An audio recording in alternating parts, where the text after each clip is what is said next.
Hello everyone and welcome.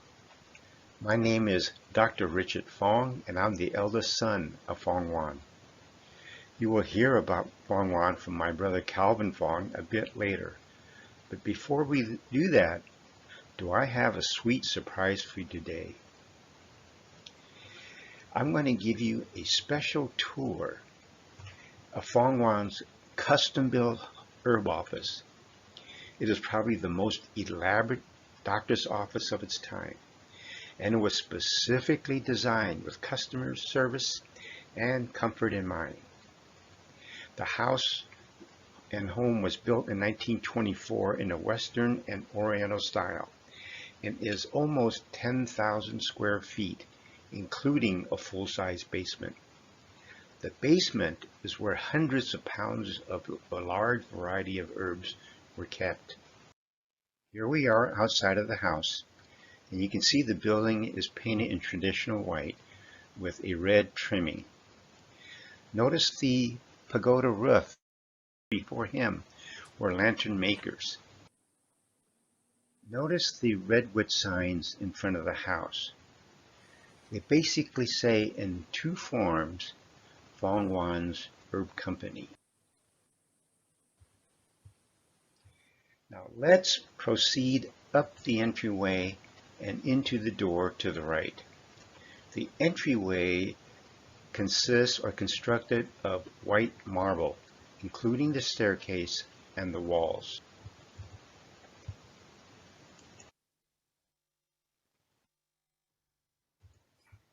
Now we are in the entryway now. You see the reception desk, and that's where the secretary welcomes the visitors, patrons, and customers. And then just to the right is Fong Wan's office. The room in front of me is a rather large reception room. And notice the beautiful fresh flowers that are there every day. Again, notice the Chinese lanterns hanging on the wall. They are all custom made.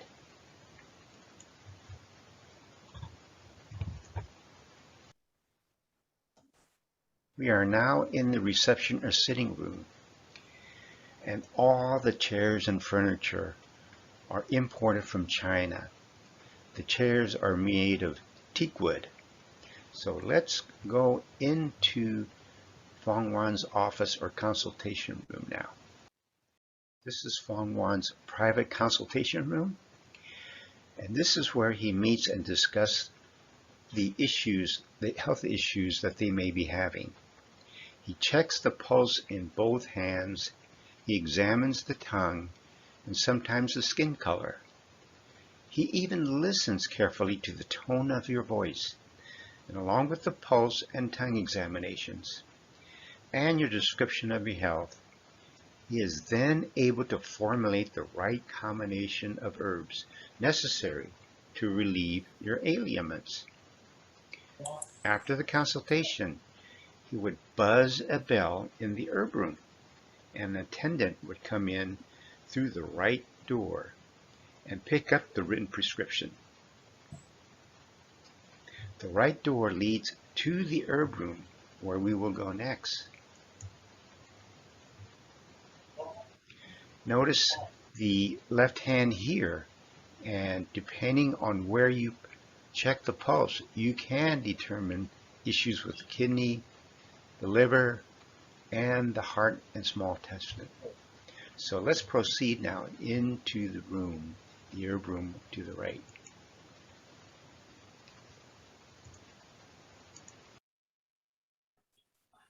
We are now in the herb room. Notice the green shoe boxes. The green shoe boxes are filled with literally hundreds of different types of herbs. My father liked to use shoe boxes instead of the traditional wooden drawers that you often see in a Chinese herb store.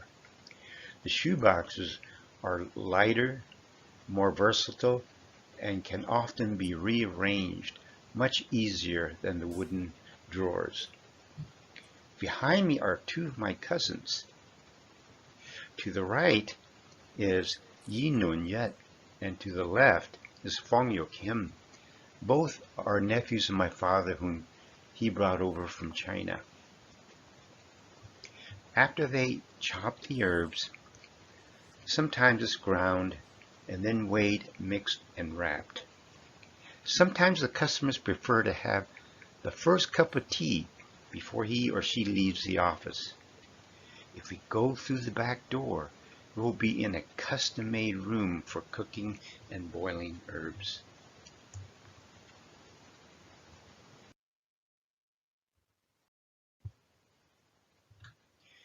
Here we are in a custom-made kitchen of sorts, and there are 12 gas burners. Here we can actually boil the first cup of tea for the customer to have before he actually goes home. This is another cousin of mine, Alexander Yi, and he is boiling some specific herbs right now. Once they are boiled, he's going to give me a cup and pour it in this teapot.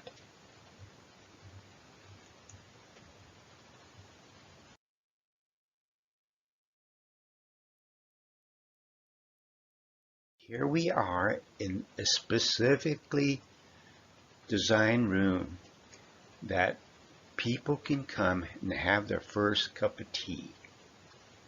You notice there's a piano player who will play soft, relaxing music. And they can just take their time and enjoy the music and have their first cup of tea.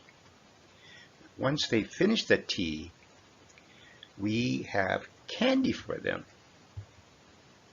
And the reason for the candy is that oftentimes the tea is bitter and leaves an aftertaste in your mouth. So the candy is eaten to kind of sweeten the taste of the mouth.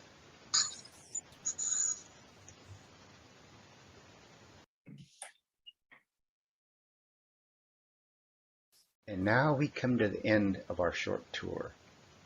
I hope you enjoyed it. As you can tell from the tour, our father designed the house with the customer's comfort in mind. As my father would say, if dark clouds threaten your happiness, remember Fong Wan. I have helped thousands of others find the sunshine and recover from their ailments. I can help you too.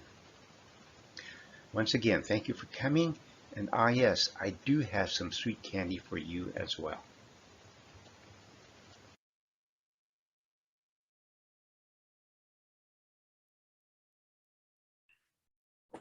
Okay, my name is Ron Shan, founder and executive director of the Bay Area Chinese Genealogy Group. Welcome to November 17th, 2021 seminar, West Against East, Chinese Medicine with Calvin Fong and Dr. Byron B. Fong. BACGG's mission is to educate, socialize, and share Chinese family history and genealogy so future generations can appreciate their past. But the end game of genealogy is not just boxes and lines on a family tree. It's to tell the story of their lives. We draw our speakers and our strength directly from our membership to share their family stories. This time is no exception. As Calvin shared previously, the stage with two dancers from his Chinatown nightclub presentation you could replay at bacgg.org. Today's agenda on herbal medicine is in 4 parts. In part 1, the herbalist reception room, you gained a historical perspective of herbal medicine and how it got behind the scenes tour of an herbal shop. In part 2, the seminar addresses the history of the relentless resistance against traditional Chinese medicine. In part 3, we have a roundtable to answer the questions you submitted prior to the event. In part 4, optionally, stay for a virtual social. We're going to first take a 5-minute break, and then we will reconvene so you could ask genealogy questions to tap into the collective minds of over 200 fellow genealogists. When Calvin brought up the topic early on of herbal medicine, I flashed on my own childhood. Whenever I had a tickle in my throat or cough, out came the good tasting herbal loquat cough medicine from my mom. Stomachache, out came the Bojai Yun, which looked like BBs and tasted just about as good. For my parents, this came out of need, as when they grew up in the 1920s and 30s in the segregated rural Chinatown in the Sacramento Delta, there were no doctors. They went to herbalists. But even in more recent times, when Grandma got sick, she sent my dad into the back alleys of Chinatown to search for a bare gallbladder. Despite the best care Western medicine had to offer, she still drew comfort in traditional herbal medicine. This is how this session came to be. Herbal medicine is the story of our lives. I'd like to now welcome Calvin Fong. Here he is as a little boy. He was raised in his father's herbal store a few blocks from Oakland, Chinatown. From the time he woke up until the time he went to bed, Calvin was surrounded by the smells of his father's herbal store. With Calvin's cousin, Dr. Byron Fong, a third-generation Chinese medicine doctor, they will share their multi-generational story about a multi-century old craft. Calvin, take it away. Hello, everyone. Hope you can see me. I'm going to do a share screen now. Hope you can see the first slide. Well, thank you, Ron, and thank you for everyone for joining us for today. I understand there's people as far from us, I guess, far west as Hawaii and many from the East Coast and in between as well. And there may be even a few from outside the United States, so welcome. I hope you enjoyed the herbalist reception room with the simple slides and a tour of our the 10th Street house that we used to live in and where my father worked.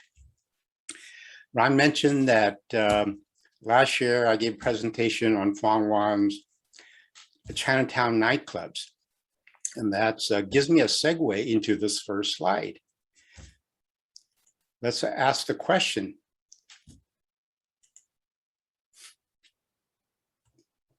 What does Fong Wan's nightclubs have anything to do with Fong Wan's herbs? What commonality do they have? And obviously the answer is therapeutic. It can relieve stress. Now, my father, even though he was also in the nightclub business, his primary profession and passion was being a Chinese medicine man.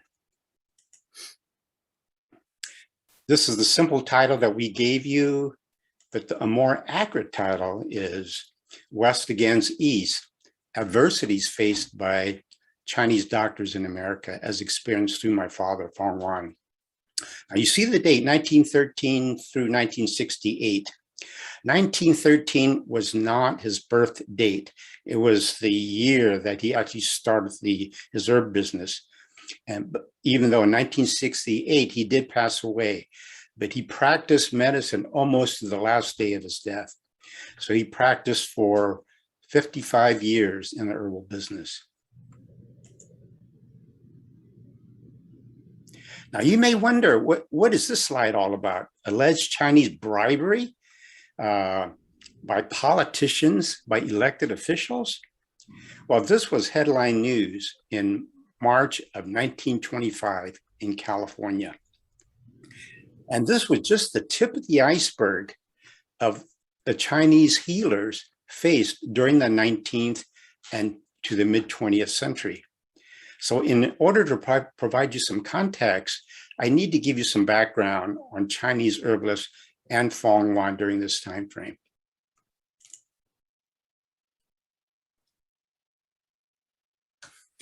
Traditional Chinese medicine can actually be traced back into the 1700s, the colonial times. And even a few American physicians employed acupuncture during the 1800s. However, by the late 1800s, Western doctors began to feel the threat of competition from Chinese doctors. And because of that, they were successful in passing the Anti-Quackery Act of 1876, which required all physicians to be licensed in the state of California. Of course, when they mean licensed in the state of California, they solely meant Western medicine, not Eastern medicine.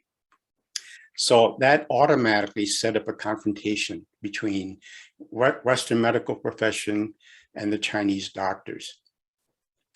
I should also mention by the 1800s, the Western medical profession was fast establishing control over healthcare in America.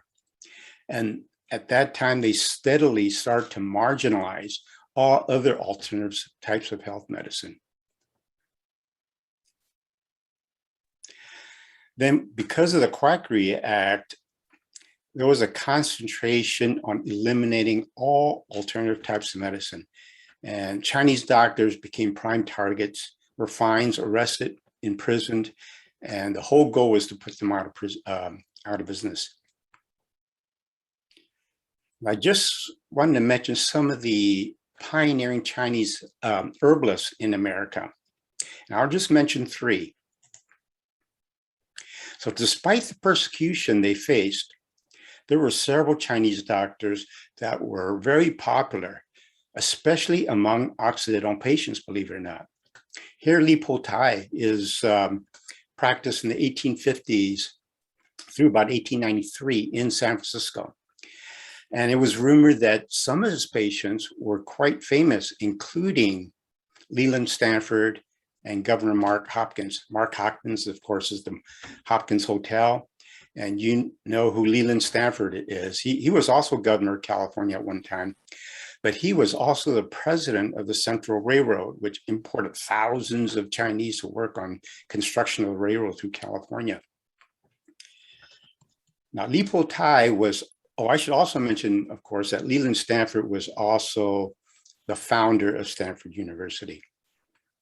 Li Po Tai was the first Chinese to be arrested under the Quackery Act. There was another famous doctor in Eastern Oregon, Ng Dak He, and he was quite popular, and he actually has a biography that was written about him. In fact, he was so popular in Eastern Oregon that he was considered the #1 doctor, whether it was for Chinese patrons or for the white community. And they all flocked to him to find relief of their physical problems. And there's the Fu Nguyen Herb Company. The herbalists that worked for Fu Nguyen were apparently all relatives of Li Po Tai. And they had branches everywhere, not just in the Bay Area, but in LA. LA was where they actually started, and on the East Coast too, and up in Washington as well. Now this gets to my father. He was born around 1883, not sure exactly what year, perhaps 1881 was the earliest. And he was born in the Hamning village in the Toisan district. Oh, let me go back just a minute. Ooh. Sorry. I wanted you to see this. Now, you notice his name is Fong Poi, and that was his birth name. The name Fong Wan came later. And as many of you who are familiar with Chinese genealogy, a lot of the Chinese had many aliases. And Fong Poi had 3 or 4 different aliases that I'm aware of. That includes also his birth name, Fong Poi.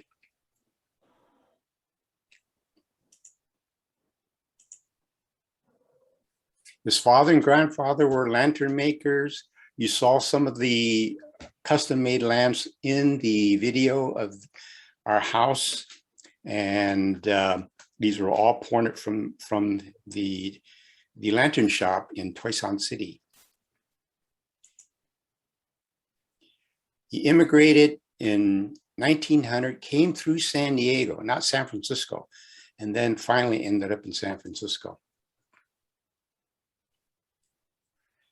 Now you notice that he came over legally. He was exempt from the Chinese Exclusion Act as a bona fide student. So he was not a paper son. He came in with his real name.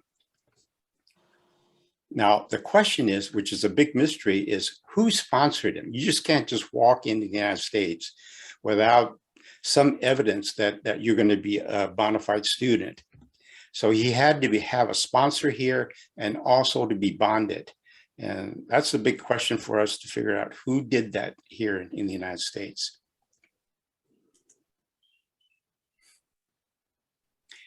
Shortly, he went over to Berkeley from San Francisco, stayed with his cousin, Walter Fong. And Walter Fong made sure he had a solid education in English, and he forced him to go to elementary school, junior high school, and he was able to complete 11th grade at Berkeley High School.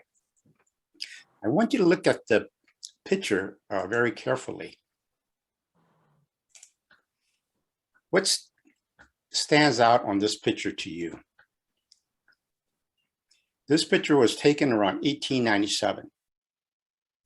And what's strange about this picture is you see a Chinese man with a white woman. Totally unheard of back then. In fact, they married, and it was illegal for this kind of a mixed marriage in California for a Chinese to be married to an Occidental. So they actually went to Arizona to get married and then came back.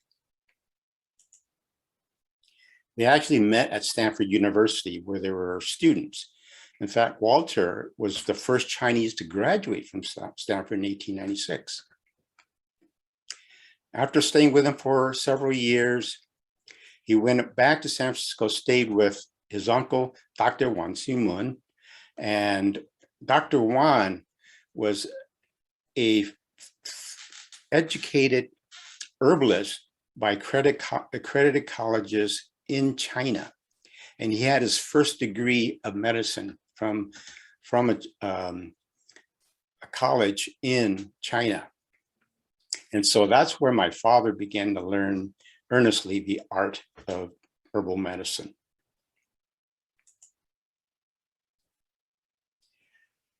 Because he had an official degree of medicine in China, he was assigned to the diplomatic corps, the Chinese diplomatic corps in San Francisco. And all the diplomats brought their own doctors. And the Chinese diplomats were very suspicious of Western medicine, just like Westerners are suspicious of Eastern medicine. So the diplomats brought their own doctors.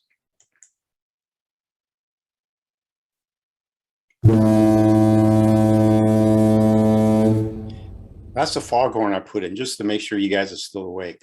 But after 10 years in the United States, he went back to China, got married, and while he was there, he took formal courses in Chinese medicine. When he came back, he brought two of his nephews as well. He went back to Berkeley, stayed with Emma, which is the wife of Walter Fong, and decided to go to Santa Rosa to set up his first herbal practice. He met an older, more experienced herbalist, and I believe he was situated in Santa Rosa, and his name was Li Fong Kai. And they formed a partnership and started their business in 1913 up there. Now you notice the company is called Fong and Li Herb Company. But what got me curious about the title was that Fong Wan, or Fong Poi at that time, was the junior herbalist and the less experienced, whereas Mr. Li was the older fella and was the more experienced herbalist. So I think the reason why it was Fong and Li instead of the other way around was that my father basically bankrolled the setup of the herb store. Where he got the money is another big mystery. He might have gotten some support from Emma and Walter Fong. He might have gotten some support from his uncle, Dr. Wan. But it's just a guessing game at this point. Now you notice this ad. They emphasize the natural way of healing through Mother Nature, organic herbs.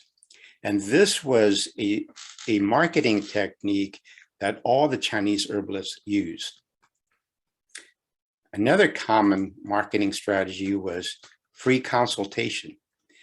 And why they use free consultation is a theory, you might say, more than anything actual. But it was a theory that if you gave free medical advice, then you would not be considered a quote unquote professional medical doctor, and therefore would be outside of requiring of getting a license to practice in California. That was the theory. Sometimes it worked, sometimes, I think most of the time it did not work.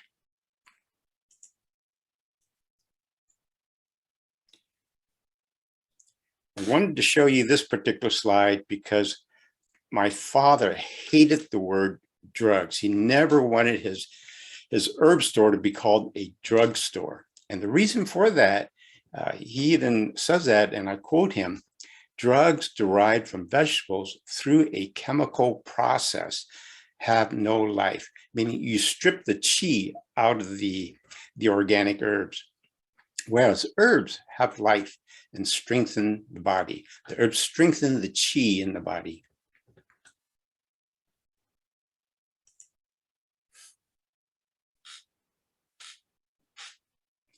By 1914, he decided to go back to the Bay Area and start a second herb business in Oakland. And he moves back there in 1915, but he keeps his partnership with Mr. Li until 1919, when Mr. Li decides to go back to China. But I wanted to show you this typical ad that most Chinese herbalists used. They invariably love to get voluntary written testimonials from Occidental patients that would truthfully say how effective these herbs are. And this is a typical ad. Here we see Mr. Canal. He had chest pains and he went to several Western doctors. They couldn't figure out what the problem was. They couldn't solve it. They couldn't cure him. So he decided on desperation to see Fong and Li. And Fong and Li said he had some kind of a severe and chronic indigestion. Now, Mr. Canal didn't believe them, but out of desperation, he decided to try the herbs anyway. And then within a few weeks, he was able to sleep well again. So this is the type of typical ads you might see by the Chinese herbalists. He leaves Santa Rosa and then sets up shop in Oakland. And the ad to your left is probably the earliest ad that at least we could find was in 1916. And you notice that it's now Fong Wan Herb Company. And he changes his name from Fong Poi to Fong Wan. Fong Wan is his professional name that from 1916 on he used.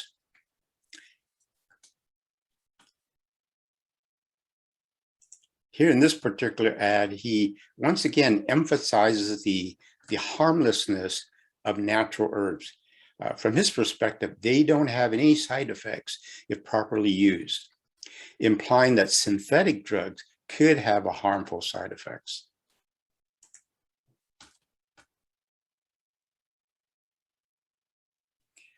Now, from this point on, he started putting out thousands and thousands of ads over several decades, and his ads became legendary. And as you can see, most of these are testimonial ads from various patrons that he helped relieve problems. I want you to note the word cured. That was a no-no as far as the Western medical profession was concerned. And this is what got him and other herbalists in trouble by using the word cured. From the Western medical profession's point of view, only they can determine if a person is healed or not. And of course, it's somewhat arrogant for them to say that because none of them had any experience in Eastern medicine. So how could they say Eastern medicine can't cure? But that was the standard at that time, and that was the prevailing atmosphere.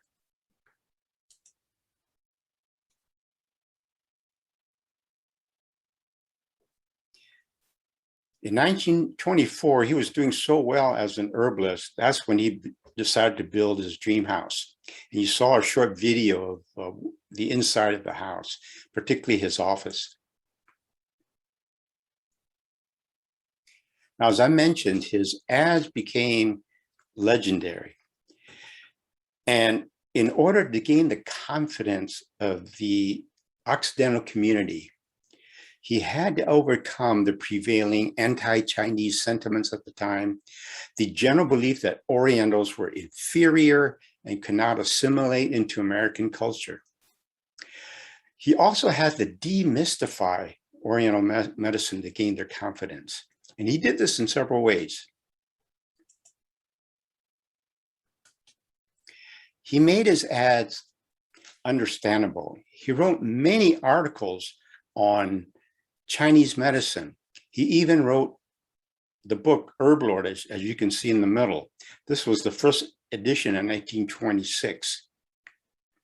These were all in English and published in the newspapers. In addition to making him understandable, he made his ads personal. He wanted to show that he was assimilated into American culture. And he would talk about his personal life in these ads, his career, some of the competition with his peers, as well as some of the trials that he faced as an herbalist. He mentioned that he was a Christian, baptized by an Occidental minister. And he even published some of the trials that he faced in life, including the lawsuits that he faced, with the hopes of actually turning a negative type of aspect that people might use to shut him down as an herbalist, to gain confidence from the public to come as patrons. In other words, it was kind of a form of activism against biased treatment by the state and federal government at that time.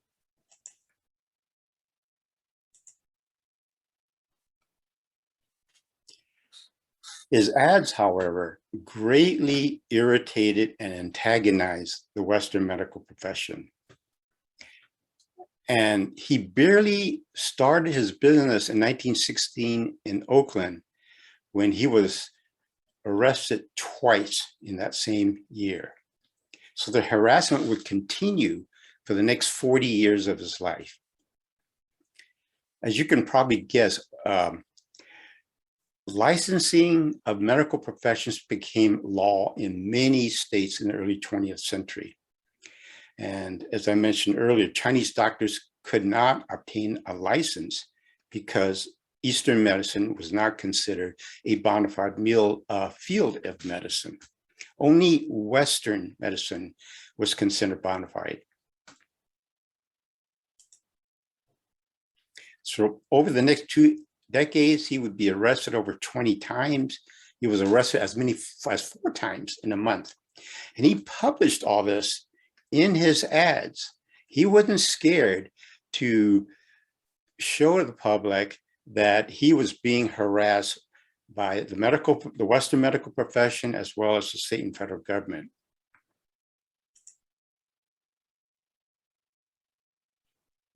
Here's a couple of examples of some of the ads that he put out. He wasn't afraid to tell about his story. And he even published portions of transcripts from the trials from people that came to him for herbs. And instead of ruining his reputation and his character, it actually enhances his reputation, and more people, especially the Occidental community, that came to see what Fong wanted.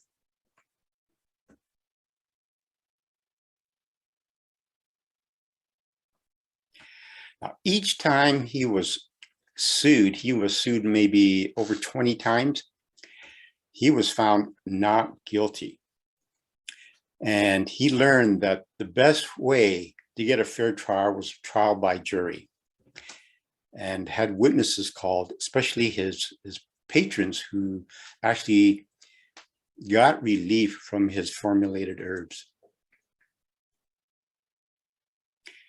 Now, these 3 challenges that he faced were particularly onerous from his point of view. There was the anti-herb bill in California in 1925. There was the post office lawsuit against him. And then the Federal Trade Commission got to him in the 1940, 1941 as well.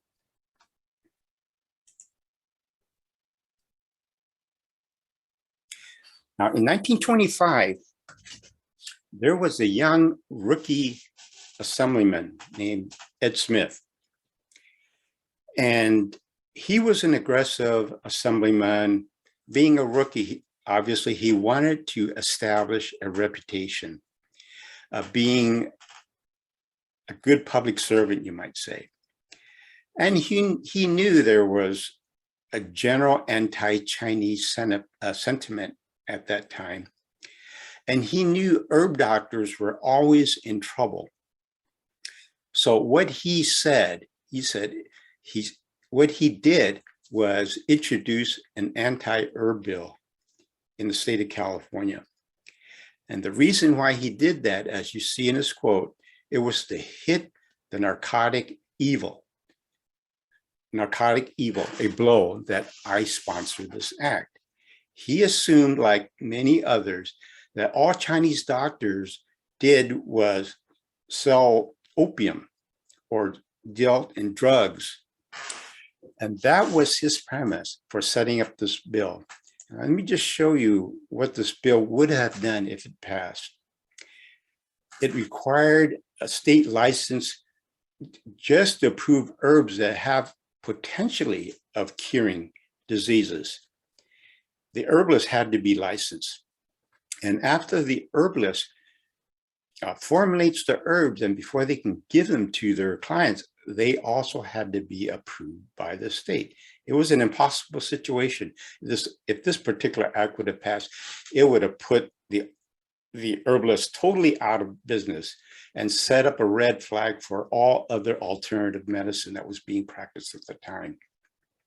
Now, as you can see from the details of this bill, everything had to be approved and licensed by the state. But the whole irony here is who was on the board of the state to approve these things. They were all Western trained doctors. None had any experience in Eastern medicine. So how could you objectively look at herbs and determine the efficacy of them or not? Or how would you even license an herbalist if you had no experience in Eastern medicine?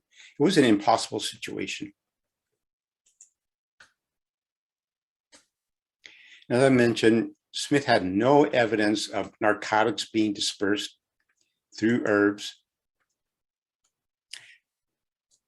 I'm sure most of you heard of Earl Warren.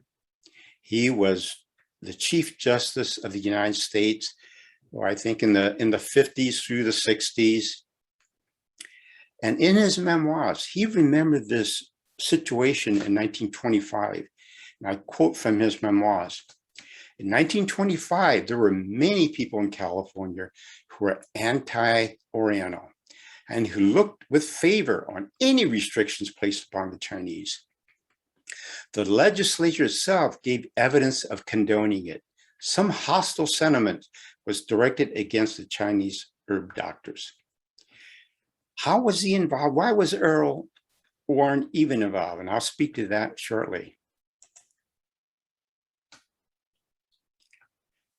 When the act was introduced in the state assembly,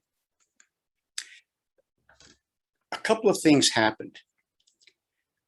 William Brackett, as you see on the left, was an ex-assemblyman who was not working in Oakland.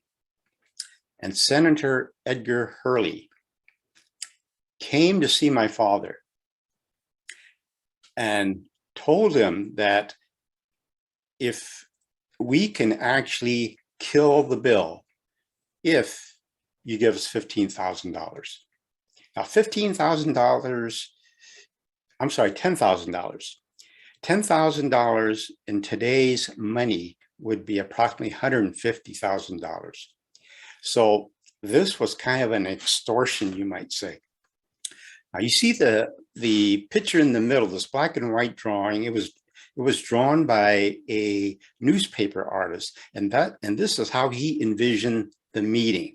I found this kind of interesting in that he depicted my father kind of sinister looking, if you can see, and he also depicted my father in a Chinese costume, you might say, and with his Chinese cap on, with his Chinese slippers.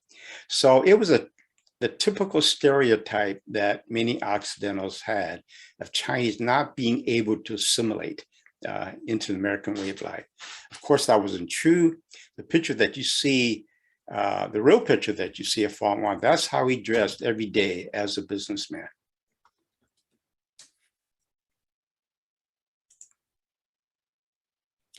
So here was the bribe, you might say. And I didn't mention, which is important for me to mention, the anti-herb bill was coined at that time as a cinch bill, C-I-N-C-H, cinch bill. And what a cinch bill means, that it's a type of bill, proposed bill, that targets a selected segment of society or a specific business or commerce. And it sets them up where inside legislatures or insiders of the legislation, I should say, can use that to extort those that are going to be regulated to make money and hopefully to kill the bill. That's what was called a cinch bill. Now, not only was my father contacted by this, the bribe of $10,000, but there were other cases that I'm aware of that people employed by the state legislature were going to other Chinese herbalists doing the same thing. Whether there was collusion between Brackett and Hurley and the others, I don't know.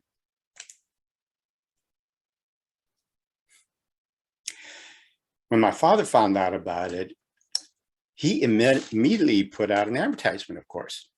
And he actually offered $1,000 reward that if anyone can prove that Chinese herbalists were dealing in dope and morphine, he would give them $1,000. Then he came out with another advertisement and quoting Ed Smith about the bill as aimed at the narcotic evil. And he gave this example of a baker making money. He would not make money, actually, if you put a silver dollar into each 50-cent cake.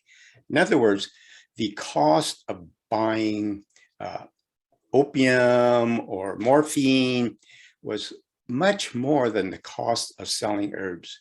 So that's why he called this a ridiculous statement in his advertisement.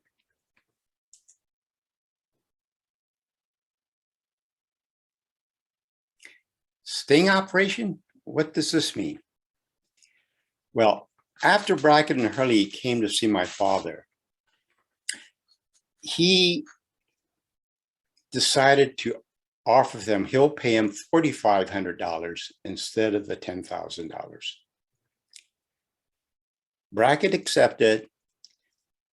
After that, my father had second thoughts and decided to go to the police. When he went to the police and he told them about this alleged extortion, the police decided to set up a sting operation. And this is when Earl Warren got involved. Earl Warren at the time was the district attorney. Now, he didn't have to get involved. It was really a police action, but he got involved anyway. And why was Earl Warren so interested in the case? Well, I heard from my brother that there was a Chinatown rumor at that time that Earl Warren were actually taking herbs from my father. And that's the reason why he was interested in the case. How true that is, I'm not exactly sure, but that was the Chinatown rumor. Well, anyway, they set up the sting operation, and they had cops in the herb room through that door just waiting, and they set up a dictaphone in his office to capture the discussion. And as soon as my father would hand over the money, the police would rush out and catch them red-handed. That was the plan. My father, on the day before the sting operation, decided to, well, let's say he felt sorry for Brackett. He thought Brackett and Hurley were small fish, you might say. What he really wanted to do was catch the big guy. And he thought the big guy was Ed Smith, who sponsored the bill and was behind this extortion. So he told Brackett that there was a sting operation set up. And so that whole sting operation fizzled out because of my father disclosing to Brackett that he might be caught red-handed. But in any case, after that, the police told the news reporters, and this whole operation, as well as this so-called cinch bill, hit the newspapers, and that really got the state legislature all riled up. The state legislature decided to have a public hearing on this, and the newspapers hit the fan again all across California. And they set up this hearing to find out what is going on. What is Ed Smith doing about this anti-herb bill? Were there extortion issues involved? So there was a hearing up in the Capitol. You can see the picture here of my father actually sitting with Ed Smith and Edgar Hurley. If you look at the transcripts of the hearing, it was a very lengthy hearing, over 4 days.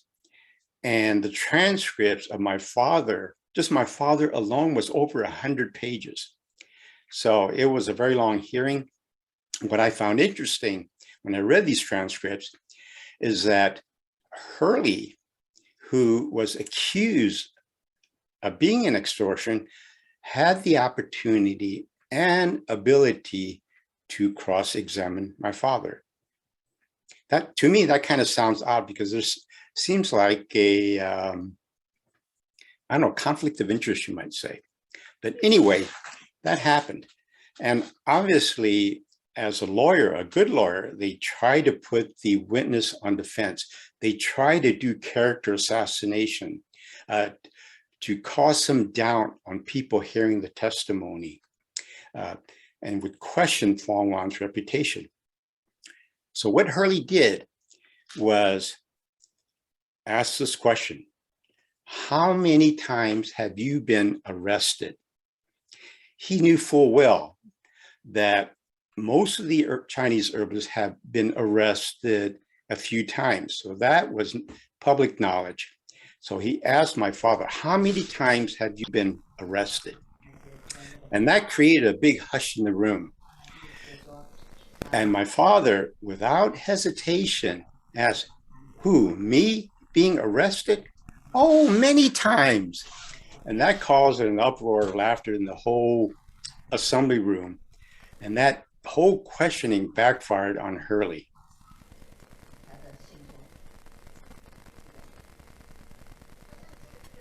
Well, after 4 days, the state legislature decided to drop the bill.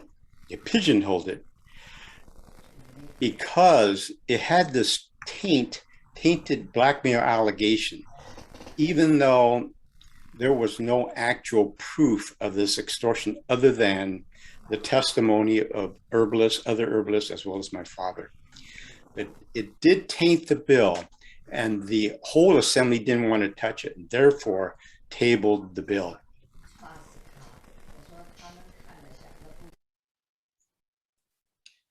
Another good thing about it was it caused the legislatures to think about any kind of bill that would be considered a cinch bill, and that would require a public hearing. And guess what? They registered lobbyists. Many of the lobbyists at that time were more or less possibly extorting people that would be regulated, or businesses that would be regulated. So the defeat of the anti-herbary was a big win for the Chinese herbalists in California. However, the War of the West against the East was not over.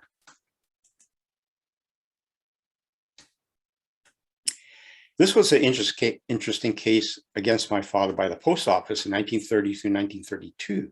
He was accused of false advertisement. And the assumption, again, is that herbs don't have any curative powers. It was an 8-day trial, and the prosecution, the state, called all kinds of expert witnesses, chemists, physicians, and so on. They even called 20 of my father's patrons to testify against him. Guess what? All declined to do so. Not one would come step forward and testify for the prosecutor. When my father's attorney called on his patrons, over 60 volunteered to speak on his behalf on the benefits of herbs.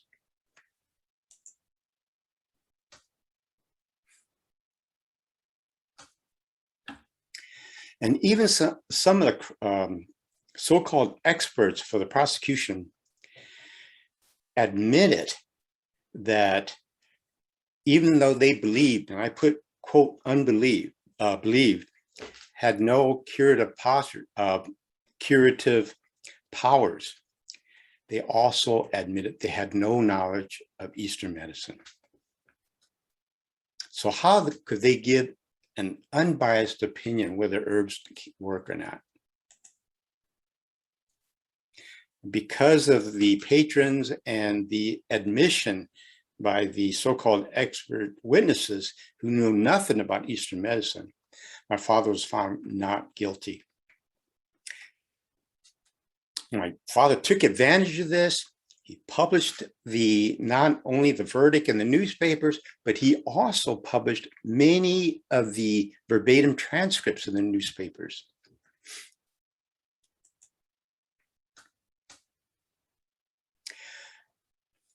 Then 8 years later, the Federal Trade Commission got involved. And basically did the same thing as the post office of accusing false advertising that herbs don't have any health benefits at all. The difference was this was not a jury trial or before the judicial courts. This was a regulatory agency hearing. And because of that, the FTC had more control of who can speak or make a decision. The FTC hearing examiner and the FTC commissioners were all white males, and again, had no experience in Eastern medicine or even Eastern culture. So they were already biased from the get-go. My father knew that this was going to be an uphill battle. This wasn't a jury trial. This wasn't before a judicial court. It was just before a regulatory agency that had powers to change the ads if they deemed it was inappropriate.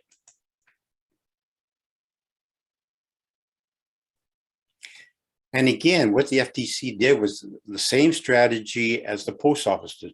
Hire these expert witnesses. Some of these expert witnesses were the same ones that testified in the post office 8 years earlier. And my father's attorney objected to that because the post office case was already made law by finding him not guilty. Why are they calling these same people again to testify against Fong Wan? So many of the patients once again volunteered to testify at this hearing. In fact, there were over 200 loyal patrons that volunteered to testify on my father's behalf.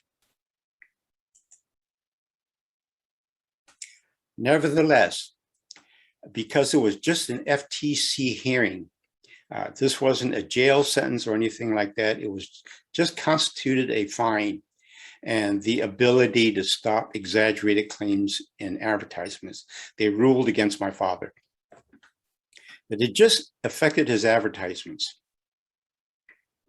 From that point on, I don't believe that my father published any further new testimonials, even though he got them. He toned down his ads, but it didn't affect his business. What he did was put out a newspaper ad. This must be a World Guinness record. It must have been the world's largest single newspaper advertisement. It was 14 pages long. It was published in the San Francisco Chronicle and the Oakland Tribune. And it took out experts from the FTC transcripts, showing the verified sworn testimonies of his patrons and how his herbs helped them relieve health problems. And he also took these excerpts of FTC hearing and put them in other advertisements. And he did this knowing full well that the FTC could not go after him again because these are public testimonies under oath, directly coming out of the FTC transcripts themselves. So from that point of time, there was no way the FTC could touch him on terms of these advertisements. By 1967, his health was going down, and this particular ad was probably one of his last ads in late 1967. And here he just kind of summarizes, you might say, his past. He talks a little bit about his life here. He talks about the horoscope, his horoscope, and how the horoscope predicted his success in helping others, in helping many of his relatives settle in the United States. And he ends the statement by saying he's now 87 years old, and he's still practicing, and he's still happy to help people recover from any physical problems. In a few months, by 1968, he passed away. So in conclusion, I just want to say he lived a full life and helped many with health problems, many. He also fought tirelessly over 50 years to defend the viability of alternative medicine. which I believe, especially with the tabling of the anti-herb bill in 1925, helped pave the way for kind of a gradual acceptance of alternative medicine today. So let me conclude this now. I want to turn it over to Dr. Byron Fong, and you've already heard him, Ron, who's the director of our genealogy group, introduce him. And so without further ado, I'm going to turn it over to Byron Fong.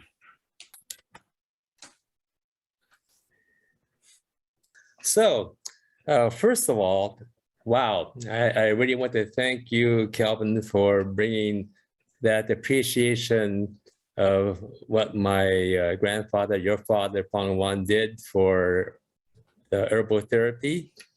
I am really pretty sure that if he had failed in his numerous cases against the state and the federal government, that herbal therapy and the future of traditional Chinese medicine would be severely curtailed or even banned at this point.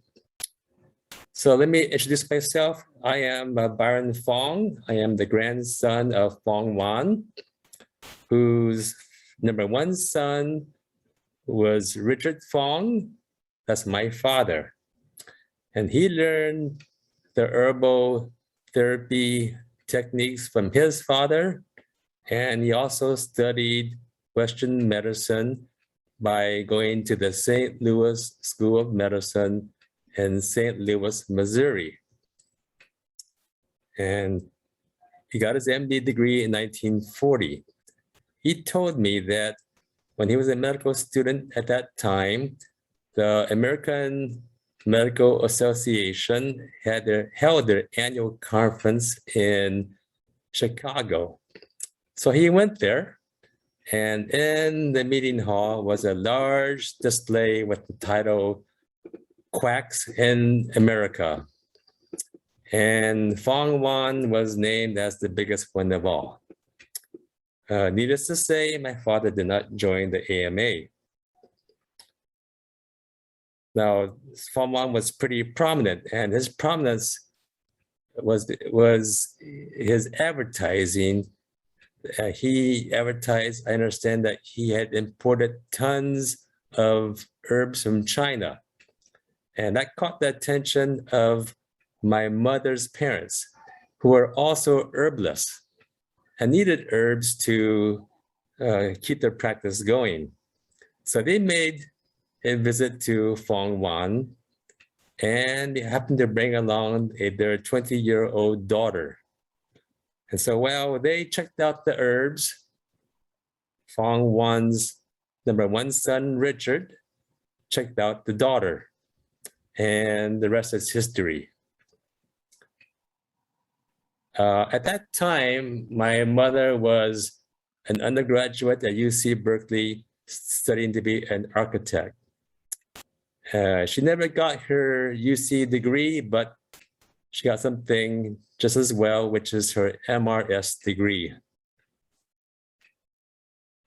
My father combined in his practice Western medicine and herbal therapy formulas that he learned from his father. And about 1978, I became interested in traditional Chinese medicine and got my licensure in 1980 from the American College of Traditional Chinese Medicine in San Francisco. Okay, and then I went to China to learn more about the way it was practiced there. And I came back and I was in my father's office practicing alongside with him for many years. I was able to look at the herbal formulations, pack their herbs and dispense them, prescribe them, and using my grandfather's formulations, I was able to analyze them, and now I have something to tell everyone who may be interested, and that is there are no secrets. That the herbal formulations my grandfather used were the same traditional Chinese formulations that we learned in school. However, my father told me that Fong Wan frequently liked to add to certain patients, or maybe most of the patients, a little bit of Da Wong, which is rhubarb, which is a laxative, which drains or gets rid of heat in the body. And I can only imagine back at that time he was practicing, the American society and culture was such that there was maybe a fastly paced, high stress society, eating poorly, prepared foods, poor diet foods, fast with a lot of grease and maybe too much meat, which builds up a lot of heat in the body. And maybe they even probably had constipation at that time. So with that, I think that's my initial collections of my grandfather and experience. Let's see, I'd like to know if Calvin, you have any comments, or should we turn it back over to Ron for further questions?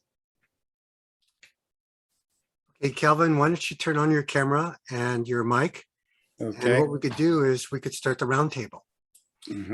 So I like to maybe start that BACGG has, two fundamental principles. One is sharing and one is educating. So I want to thank you both for sharing. But, the question is that how could we apply the techniques that you created? I mean, the wealth of information, Calvin, that you provided. How did you go about researching this so we could apply those same research techniques to our own family? Well, as you know, as a person interested in family history, and our entire group, it's dogged determination, right? I mean, that's the number one thing you need is determination.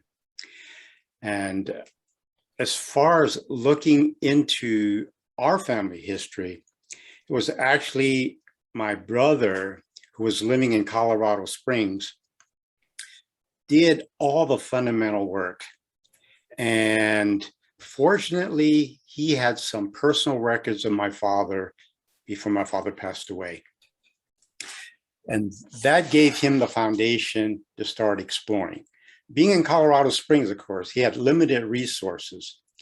And it was fortunate that my father published a lot of advertisements in the papers. His nightclub ads, his herb ads, and he talked about himself. And so my brother in Colorado Springs immediately subscribed to newspaper.com, newspaper archives, and so on. I'm sure all of you use those kind of things and started accumulating information. And what he did was have me here in the Bay Area go to the National Archives. And as our genealogy group knows, the National Archives in San Bruno has a wealth of information of immigrant Chinese. Now, since my father came over legally, he did not have to go through Angel Island. Nevertheless, the fact that he went back to China twice, I believe, there was still an interrogation process. And so there is a wealth of information that you can dig up, obviously, at the National Archives. So I suppose you just have to dig, and you know that as well as I do. And our membership knows that. So the dogged determination is probably the first thing you need. Okay, now some general questions for the two of you. What is the current state of herbal therapy in the US today? Wow. So uh, herbalism in the United States is big business. I just Googled it last night, and it's saying that it has economic value approaching almost $70 billion. And of course, when they mean herbs, they mean all the herbs, not just the Chinese traditional herbs. And so when you look at the herb, we are concerned about traditional Chinese herbs and our small aspect. However, there is now an explosion of companies who have put out individual herbs for different conditions, purified extracts, not only just the raw herbs, but different preparations that have a lot of side effects. So there's a huge panoramic now of different kind of herbs that you have to be careful how you choose them, I believe. So so you pretty much have to sort of narrow down your focus and know what you want, or you might get a lot of side effects. Does medical insurance cover traditional Chinese medicine? Oh, well, I'd like to actually point out that traditional Chinese medicine covers a large aspect of therapies. It's part of herbs. Herbs cover one aspect of Chinese medicine, and then there is acupressure and massage. And then there's acupuncture itself. And then there is what is called tida, or manipulation. Then there's food and diet. And then there is really exercise. You may have known about Tai Chi and Qigong. And then there's also meditation. So in terms of reimbursement for the services, for sure right now, acupuncture itself is. It's been slow in coming, but with Obamacare, it forced the hand of a lot of insurance companies. They had to actually cover it because acupuncturists are licensed in almost every state of the union except for 3 states, and they have to cover it. However, herbs is a different story. So there's so many, again, so many types of herbs. We are concerned about traditional Chinese herbs, but also there's Ayurvedic herbs, there are European herbs, and there are American herbs. They're all a little bit different way that you approach it, and the way it's sold, and what it's for. And so, as far as I know, no one really covers. Only one company I know that covers it, an insurance company called Landmark Healthcare of California. But then again, the indications for it is very limited. I must mention also that the insurance coverage for acupuncture in the United States, including California, is very limited to what is called musculoskeletal conditions, something that affects pain of the nerve or the muscle, or maybe the bone or the joints. So if you have an internal condition like stomach pain, it's not going to be covered. You have a insomnia problem, it's not going to be covered. So you have to be within the approved diagnosis codes to be covered by the insurance in America. As you know, when you go, if you go to China, if you read the books, they cover a lot more different kind of ailments. But in America, it's pretty much restricted to musculoskeletal conditions. Yeah, I think all of you know, at least those that have the Kaiser plan, for example, they do have acupuncturists, licensed acupuncturists on staff. And as Byron mentioned, there is a limitation on what they could do. How do you become an herbalist in the US today? Wow. So, yeah, there are actually now schools that specialize in herbal therapy, different kinds, different types. You take your choice. I would recommend that the people go to one website called the American Herbalist Guild, AmericanHerbalistGuild.com. It's a group of professional herbalists, and the organization tries to maintain the standards and the education. There are actually some organizations that will certify the degree. There are actually acupuncture schools that teach acupuncture and the herbs together. And not all the acupuncture schools teach herbal medicine. The school I graduated from, American College of Traditional Chinese Medicine, also teaches herbs. And then it's possible to maybe get a certification that you are proficient in herbology.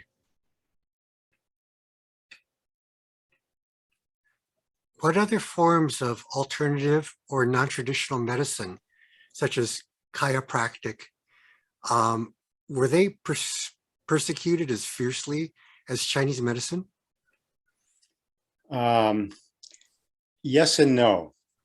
At that time in the 20s, perhaps in the 1930s, chiropractics was not a licensed Western professional practice.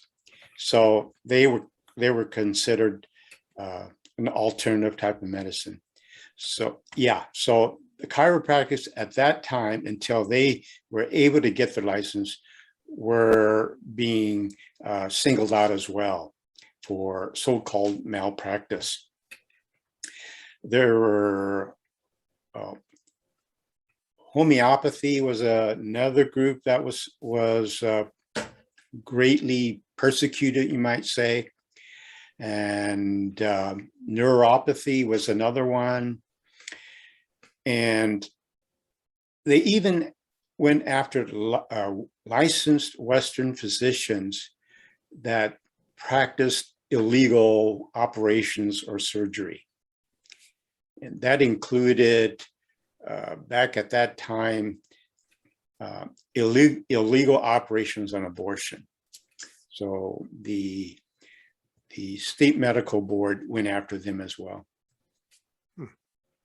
Yeah, I would just mention that the chiropractors were actually persecuted by the AMA for decades, and it really wasn't until about 1975 it mentions in Google that the Chiropractic Association finally sued the AMA for being monopolistic, and they won the case. So since 1975, things have cooled off against them, and now many chiropractic doctors are being assimilated into the system and do confer with MDs, and as part of integrative medicine. Speaking of integrated medicine, there's acupressure, acupuncture, and there's a lot of other type of traditional medical processes. Is that part of your herbalist training, or is that something different?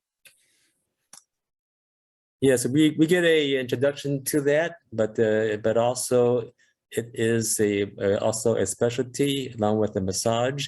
And I must say that really all the acupuncture points are really acupressure points, and it's been said that acupressure is really the first step when you have a problem. You try to acupressure it. If you can find the spot that it really responds to, then the needle might actually give it a stronger treatment, longer lasting treatment. So when you went to school, how do you find an accredited, university to train? And what is the curriculum that's typically involved?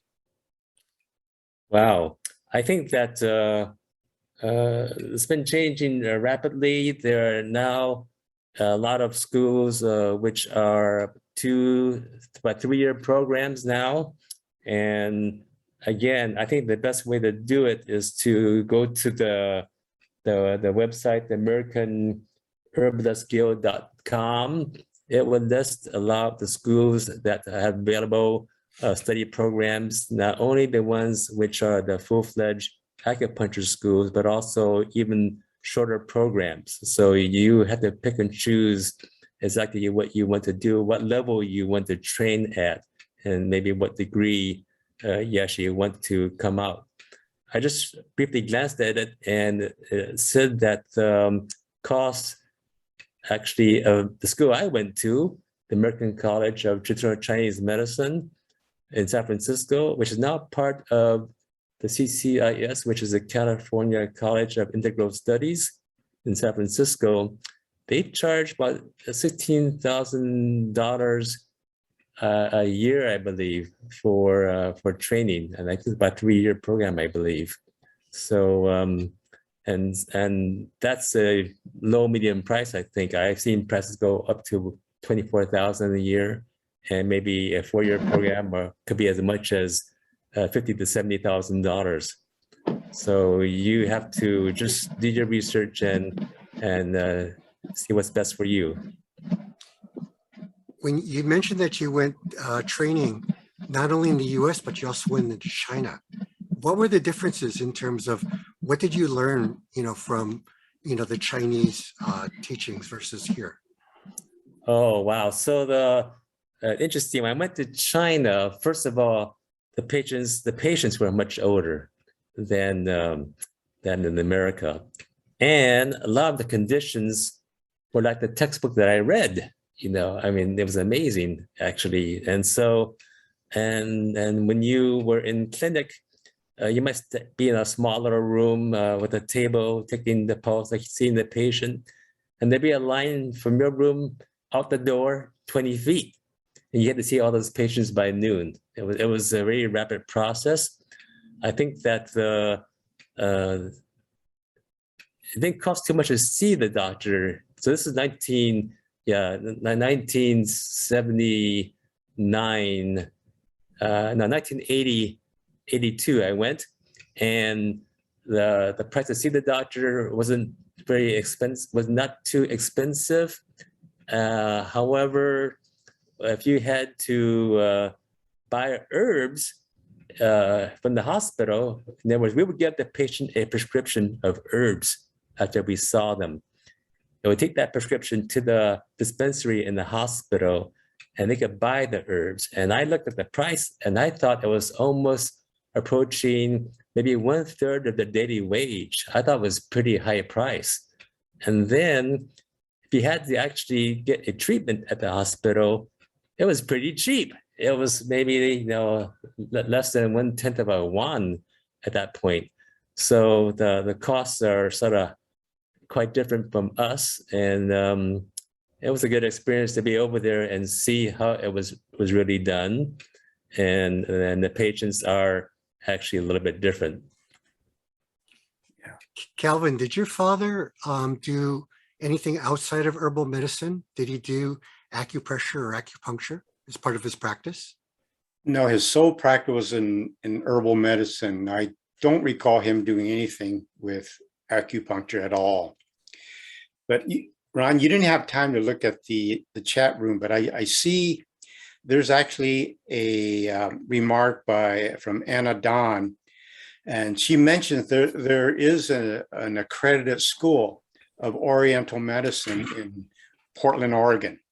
So I just wanted to add that information.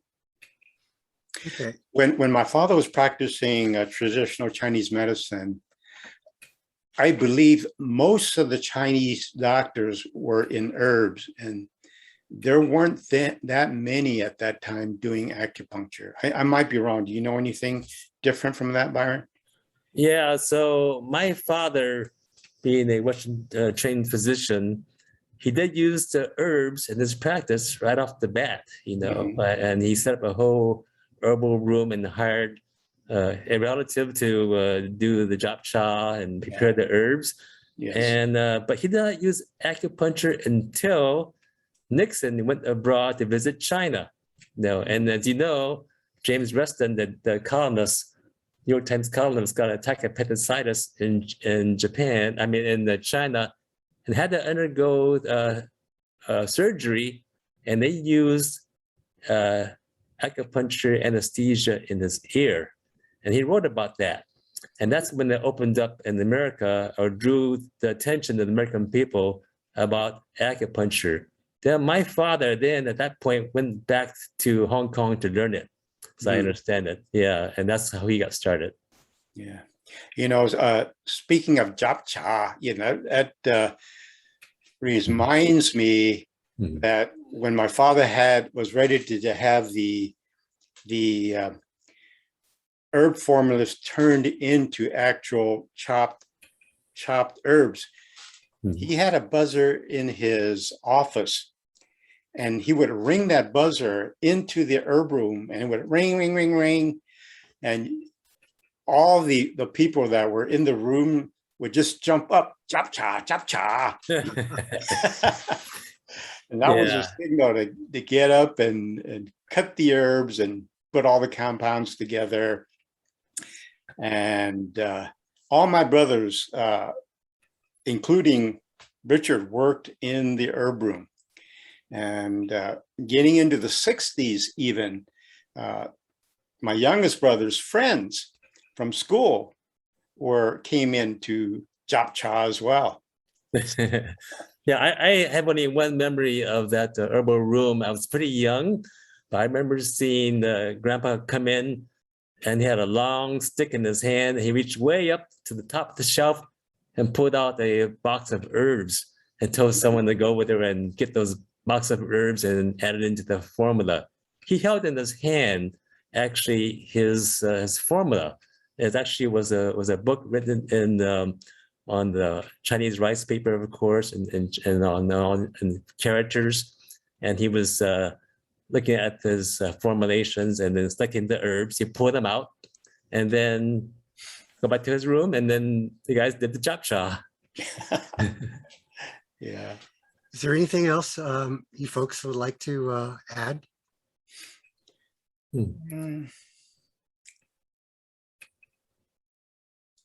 Okay. Well, thank you for the chat. I mean, the presentations were great, but I think, just being able to, share about family, about your, practices has been immeasurable. So let me share my screen and we'll move on. Thank you. Thank you. Thank you. Well, I come from poor peasant Zhongshan China roots. I was born in the Depression of World War II era parents. BACGG started the same humble way.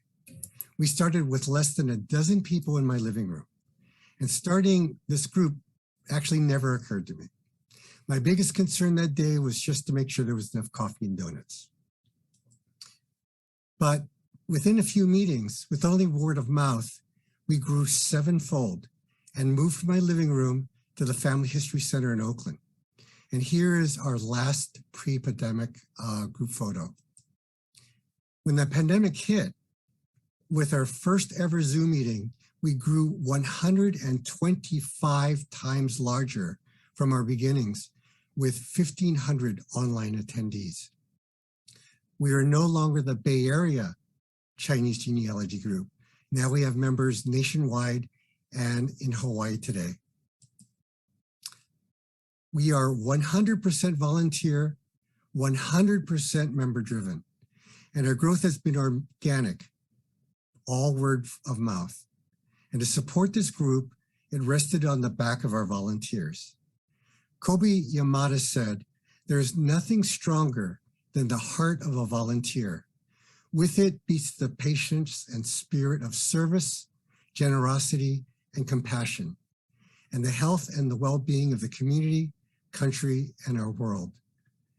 It is my honor to thank the volunteers that made all this possible.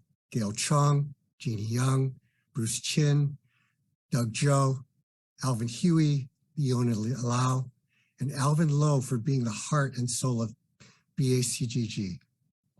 Thank you, Calvin and Byron, for today's presentation. And thank you all for sitting in with us and sharing your time and attention. Don't forget to check the Bay Area Chinese Genealogy website, bacgg.org. And here's a sample of what's on that site. We'll be posting a seminar online shortly, and you could review past sessions on Chinese New Year, family associations, legacy of Chinese American GIs, census research, and more.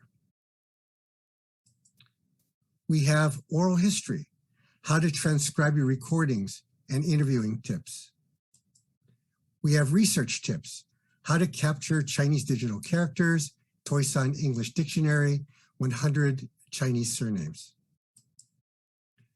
We have researching Chinese documents like Japus and tombstones, a village database, and help on reading Chinese genealogies. We have media management like scanning tips, photo restoration, and video editing. And we have member online genealogy sites, which have family Japus to give you inspiration and share your Japus with us, and much, much more. This is our last meeting for 2021. COVID pending, we hope to resume our live meetings at the Oakland Family Search Center in early 22. After our presentations, the best part was socializing at our potluck, and this I miss greatly. I'm looking forward to the day we could eat Sharon Louie's famous homemade bakji gai, white chicken, and my wife Lucy Chan's no mei fan, sticky rice. After the potluck, many stayed at the Family Search Center to use their scanners and do free online research using Ancestry and 10 other databases. One of our previous speakers, Kobe Yi, who owned the Forbidden City nightclub, never said goodbye. She would always say, bye for now. With that said, let's take a 5-minute break, and then we'll start our virtual social. Thank you for your time and attention. Happy holidays to all, and bye for now. Okay, well, this is going to be a free-form discussion. Let me just put this into gallery mode. And it looks like there's 72 people here. So the idea behind this social is, every meeting we had, we've always had, the ability to sit and chat and share. So I'm just going to share one of my, family history or genealogy tips. And, please feel free to jump in as you can and, share your own.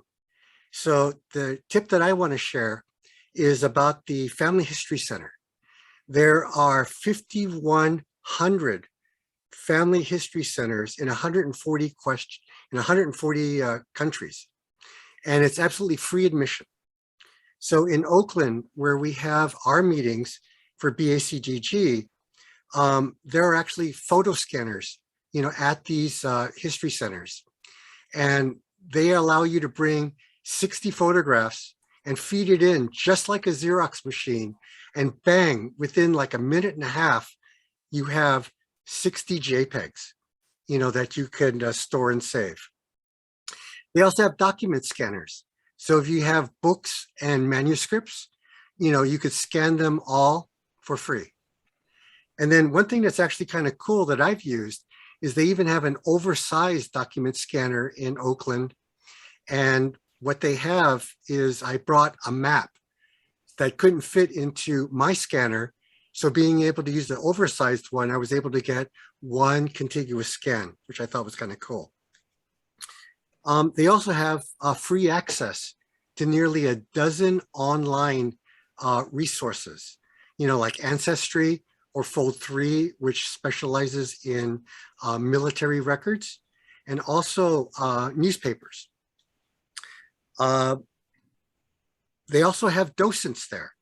So you could actually make an appointment, and if you need help to do research online and you don't know how to do the research or where to start, or even if you are using the Family Search as your genealogy records, they actually help you put together those records. And lastly, on BACCG.org, there's a link, and the Family History Center actually provides a free 20-minute consultation. So you can make an arrangement and get a personalized custom genealogy consultation. They help you take the next steps. So that's all I got. Anybody like to share anything else or have any questions? Looks like everybody's speakers are on mute. Each person will have to unmute themselves. Okay. You want to turn on your video as well? Now's the time. How do you unmute yourself? On the lower, you already unmuted, Janet. Yes. I'd like to add something that Ron already sort of mentioned. I actually was checking with the Family History Center also recently, and they explained to me some tips on how to re-record reel-to-reel tapes. Now, most people might have a reel-to-reel tape, but they may not have the recorders or those players anymore. And then how do you transfer all that information or that whatever's on those reel-to-reel? And actually, just wanted to share that with people because when I called them, honestly, I was like, I didn't know how to do it. And I was thinking we could just move it from one to the other into a CD, and the person gave feedback and said, no, don't do the CD. That's old style, and get it onto a memory stick or a memory thing so that it's, you know, you've got one thing that's holding everything. So it was very helpful. So if you ever have to change from one format to another, the Family History Center is very helpful. That's my addition to what Ron said also. Hi. Go ahead, Janet. Yeah. I thank Calvin for presenting his his father's history to us. But I also want to mention his brother name is Willard Fong, late Willard Fong, who lived in Colorado. And throughout the research, he often would share things with me. And so he didn't live long enough to see this presentation, which I'm sorry that, but I appreciate all the work that he and Calvin have put together. And during that research, he found a story of my family in 1945 when our home burned down. That article was in the Tribune. So you can see how hard that he worked information on the Chinese and his father. Thank you. Hi, this is. Hi, Janet. I finished. Thank you. Hi. Yeah, Janet. Yes. Hi. Yeah, this is Calvin. Hi, Calvin. You know the story about Earl Warren? Oh. Yeah, the story about Earl Warren and about the rumor what itself. you're doing and listen to this very important message. Yeah, it was Willard that told me that. I believe it was you that told him that story.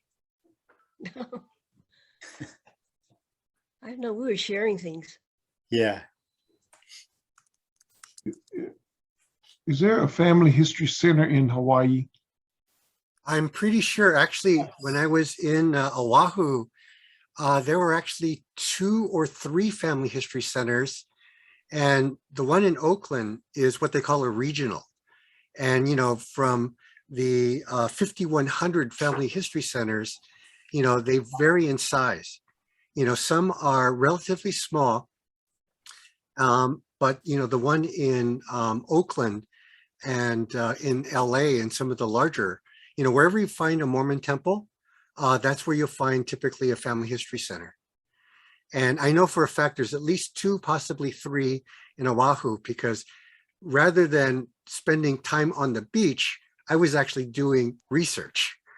Okay. But I did have to take a break when I had to get a Simene fix. So that's when I left. Okay, thank you. Okay.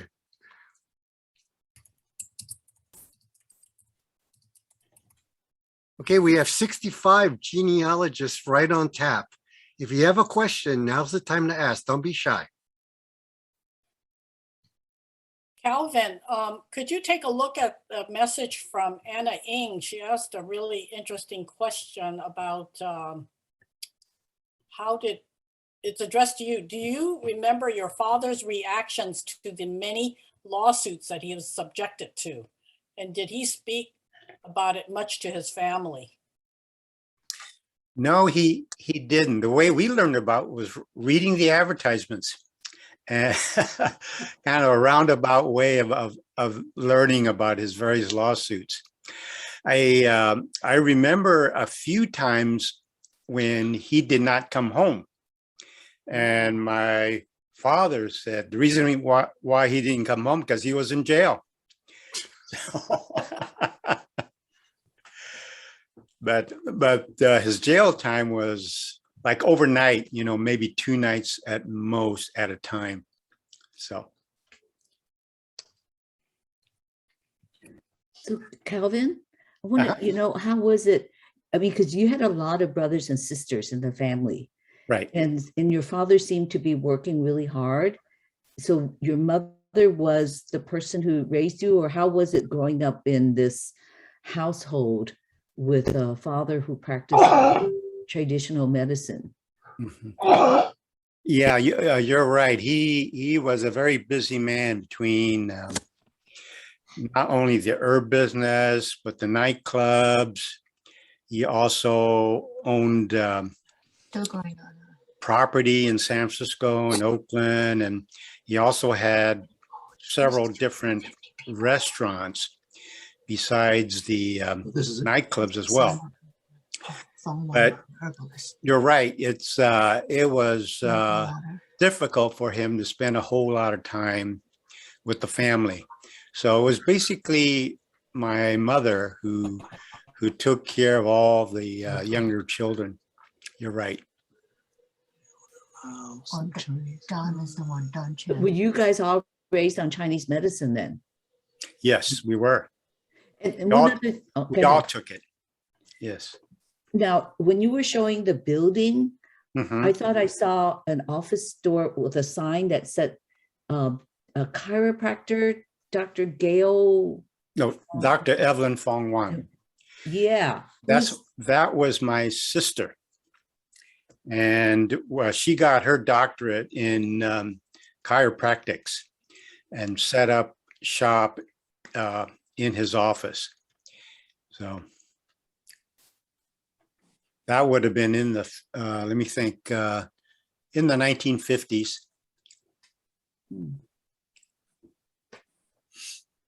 We see a lot of Chinese herbalists, Chinese medicine businesses set up just about anywhere you go.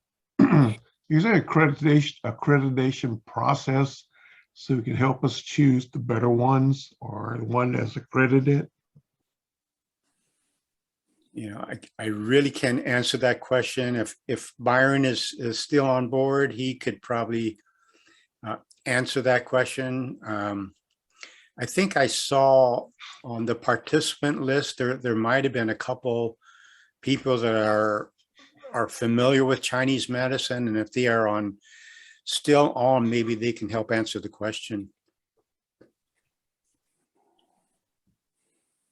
It'd be very helpful if for people in need of Chinese medicine, it'd be helpful to have a screening process by looking at accreditation or recommendation or something that will guide people to a proper treatment. Mm-hmm. Mm-hmm. Yeah, it's almost like hit and miss, that's unfortunate.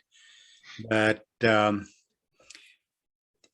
suppose you have to Google and see what herbalists or acupuncturists are in your general area and go and visit and interview them, and maybe try it for a week to see if it works.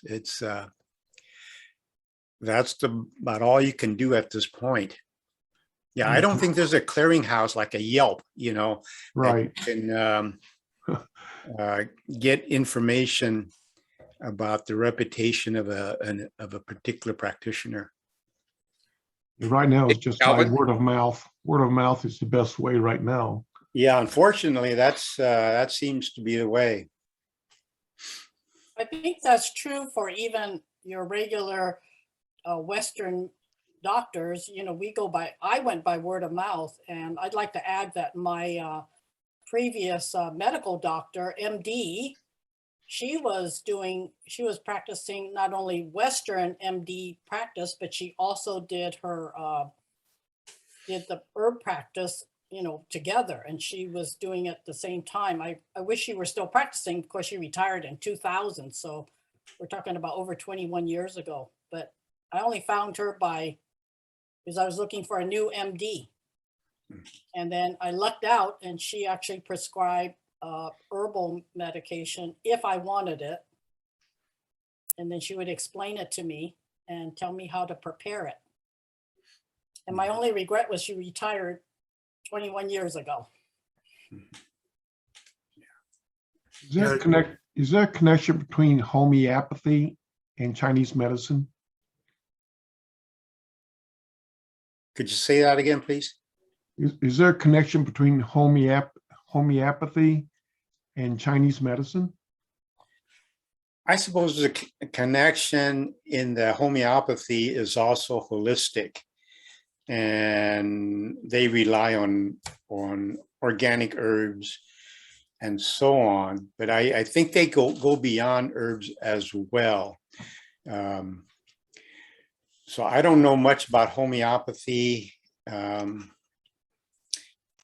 I think homeopathy, and I might be wrong, tend to often go to the health stores and look at pill forms of herbs.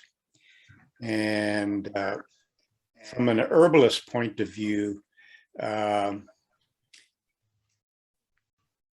herbalists tend to want you to drink the formulated tea, the hot tea. You get all the synergistic effect from the roots, the leaves, everything.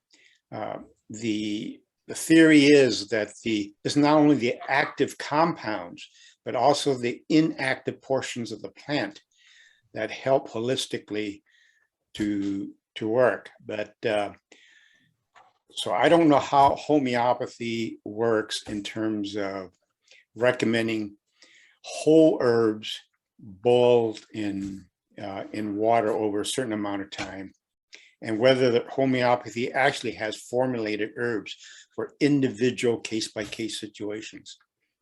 Herbalists do that. Thank you.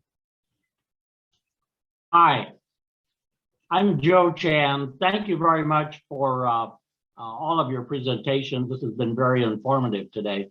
I have a couple points I'd like to make. In the 1990s, my wife and I were in Hong Kong, and we went to an herbal medicine restaurant. And we were waited on by a Chinese herbalist, and he asked us what was ailing us. And it just so happened we both had minor colds, slight infections, and he prescribed a seahorse soup. And we had never had that before, but it was an interesting experience. My true question is, during the 1940s and into the 1950s, my uncle Owen Yuen, Y-U-E-N, in Red Bluff, California, was a Chinese herbalist. Does anyone know anything about the practice in Red Bluff? No. Do you know, did he advertise? I don't know that he advertised per se. We visited Red Bluff in the 1940s when he was still living. And I believe he and maybe one or two brothers in the family were practicing herbal medicine in Red Bluff. And they were doing quite well. It seemed like the family was prospering there. Yeah, that means he probably did advertise, and I suspect Red Bluff had a relatively small Chinese community, So they had to do outreach to the white community, I assume. So you might check some of the local newspapers going back into the 40s and 50s. You might be surprised what you can find. You know, Joe, if there's a family history center where you are, you could, I think it's called newspapers.com. But what it is that it's a compendium of newspapers, you know, that goes back decades nationwide. So to Calvin's point, you might be able to just go ahead and Google, you know, your relative's name or the name of his organization. And, you know, you could pull up newspaper ads. I mean, I found, you know, pictures and citations in the Oakland Tribune, you know, when my dad was in the VFW and they had, you know, like new post installations. So if it's in the local newspaper, you'll be able to find it. That's part of Calvin's best practices in, you know, sharing some of his research techniques. Thank you. Yeah, the Joe, shortcoming though is Joe, I read off newspaper.com or newspaperarchives.com may not have digital copies of the smaller city papers. So the burden then is on you to go to Red Bluff, to the public library, and look at the microfilms. And that's a tough task. And that's what my brother Willard in Colorado Springs did. The newspapers he couldn't find, he would have to go to Denver, or if he was out here in the East Bay visiting, he would have to go to the San Francisco Library or the Oakland Library to look for newspapers that have not been digitized and go through the microfilm records. But that's just part of the labor. Labor of love. Yeah, labor of love. Oh, Janet, you had your hand raised? Yeah, my name, I'm Janet Stewart and I'm from Fiddletown, California. And I'm the treasurer of the Preservation Society. And we have a wonderful museum in Fiddletown called the Chukey Museum. That family was an herbalist and it is in pristine condition, just like it was back in the 1800s. And I put a question on, have any of you heard of it or know anything about that family? I'm trying to learn about the history of it. I'm new to the board, so I'm trying to learn about the history of it. Oh, wow. Fiddletown. Yeah. Fiddletown. I vaguely remember of reading about an herbalist in Fiddletown. And it'd be interesting to come by to see your museum up there. But other than, again, going through the local papers in Fiddletown, I'm not sure what other kind of source you could find information on this particular herbalist. But I think there are one or two advertisements that I've seen. Right. Yeah. And in the 1800s, I think the 1850s, the Chinese population in Fiddletown was over 2,000. Mm-hmm. And it's amazing. And we still have, we have 18 historical buildings, and some of them are not only the Chukey Museum, but actually the gambling hall, the general store. It's quite fascinating. And I would love to lead a private tour for anybody who would want to come up. It opens again in April, and I would love to, because it is incredible. The history in there is just incredible. Mm-hmm. Janet, could you do me a favor and email address bacgg.info@gmail.com. That's the Bay Area Chinese Genealogy, mailbox. Okay. So if you could send me some information, I will. I could post it on our community news. Okay, great. Thank you so much. I appreciate it. Mm-hmm. Janet, could you just put your email in the chat? Yes, I can. So others of us can maybe contact you directly for stuff. Okay, thank you. Oh, great. Put it in the chat. That's absolutely right. Shows you how old school I am. Well, Calvin, or just a general comment is that do you see herbal medicine and Chinese medicine, becoming more and more accepted? Because, a friend of mine, she was a surgeon and a doctor in China. So when she immigrated here, she didn't want to go through the entire recertification as a doctor. So instead of being a doctor, she actually became an herbalist, acupressure, acupuncture, and set up a practice that way. But one thing that was kind of interesting is that there was, I think it was a Kaiser right here in the Bay Area. And what they did is that they had her come in for private consultations. Because what happens is in the Bay Area, of course, there's a lot of Chinese here. So, you have people like my grandmother, who are in Western, hospitals. And the last thing they want is, bacon and eggs and tater tots for, breakfast. And, she would recommend juk.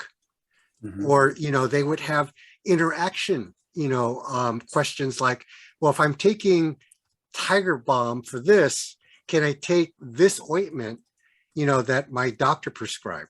So it was kind of a very synergistic thing that I saw here in the Bay Area, that they're starting to at least accommodate the fact that there are, people who want to complement Western and Eastern medicine. And is that the exception or is that a rule? Well, it's like Byron said, it's very gradual. Western doctors still have a great suspicion about the curative powers of Eastern medicine. Unless they can figure out a way of doing clinical trials using the Western scientific method and subject herbal remedies to that kind of science, I think it would be difficult to really get the people, especially in the Western civilization, to accept Chinese medicine at this point. There are a few things that are going on right now. Like, for example, there was that slide show part at the beginning. It showed that Yale University was doing some trials on certain type of herbs for cancer. And I don't know the results of that. There is a recent research study going on at University of California, San Diego, one of my alma maters, by the way. And the name of the research is called MACH, MACH-19. It's kind of a play on words on COVID-19. And MACH stands for Mushroom and Chinese Herb-19. So what UC San Diego is doing at this point, and the study is still going on, they are applying what they call the gold standard of the gold standard of experimentation that is readily agreed upon as the way to study all kinds of medicine. So they're applying this particular standard to two mushrooms that have been known for centuries by the Chinese, that was very effective in suppressing flus, colds, and there were indications that it could fight viruses. So these two particular mushrooms that the Chinese have known for centuries are actually being tested and experiment using Western medical clinical trials right now at UC San Diego. So there is research going on. If those researchers show that these things are successful, then there will be a greater inclination to accept Chinese medicine more readily. But it takes time. I was just checking the chat. Is David Leong, are you still on? Because there was a comment that you made that my father-in-law was the owner of Oi Wu Tong in Jackson Street, San Francisco. He was put out of business and arrested for importing herbs from China in the 1950s. I'm David, are here. you still there? I'm Yeah, here. Can you share with that a little bit, please? Again, it was my in-laws, so I don't know a lot. But my father-in-law was John Hall, and they owned that herb shop in Chinatown since the 1800s. Some of you may be familiar with it. I actually am not familiar with it. This all happened before they became in-laws. But I know that he was put out of business. I don't know why he was singled out. There was a lot of herb shops, and I'm sure they all imported goods from China, which was forbidden during the before the Nixon era. So this was during the 50s. They called it dealing with Red China, and he was convicted of a felony and put out of business, and they confiscated $10,000 worth of inventory. Wow. Yeah, that's interesting, David. You're right. I think because it was communist China at that time, it was illegal to bring in herbs. My father brought in herbs from China up to about World War II. And after World War II and the Korean War, he began to stop importing herbs from China because he knew it was going over to toward the communist rule. And from that point on, I would say, let's say about the mid 50s to the 60s, most of his herbs were coming from Korea, Japan, and I'm not sure where else. And Hong Kong, if I'm correct. Can I say something about, is goji berry an herb? Is that a Chinese herb? Because you're talking about East and West meat, they are starting to sell this goji berry, which my mother put into soup, gi du falong soup, and you can get this in Costco. So is the East meeting the West finally? And we could see it, Jana. What are the goji berries good for? Well, it said it's from the Tibet plateau. This is where they picked it. It doesn't say much about what it's good for, other than it gives you some power and energy. You could drink a cup of coffee too.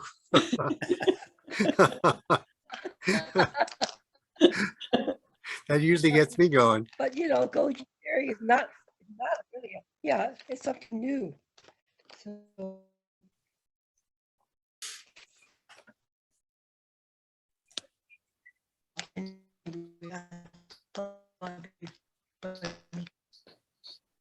Are there any other thoughts or comments? Hi again, Joe Chan here. My mother was born in Detroit, Michigan, and she had 7 siblings and all of their extended family in Detroit. And during the 1950s, when I was a kid, I remember every time we went to Detroit, we would always go across the river into Windsor, Canada, for dim sum in Windsor, Chinatown, because things were cheaper in Canada than they were in Detroit.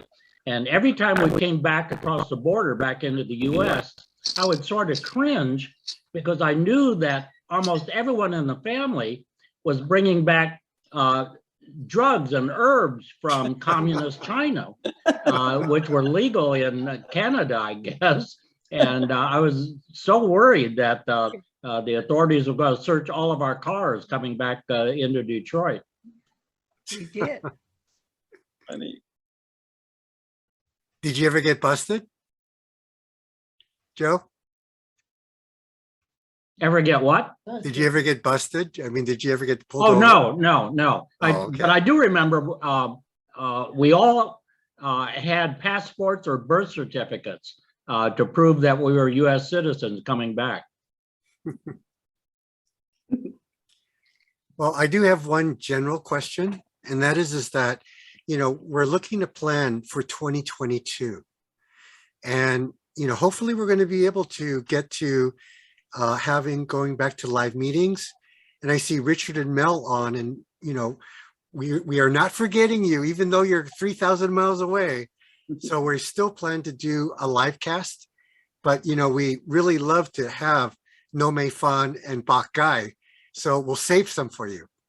But what are the other topics that you guys want to see and hear about in 2022? Any thoughts, anybody? Ideas? I'd be really interested in the gold rush and the Chinese immigration over to the gold rush.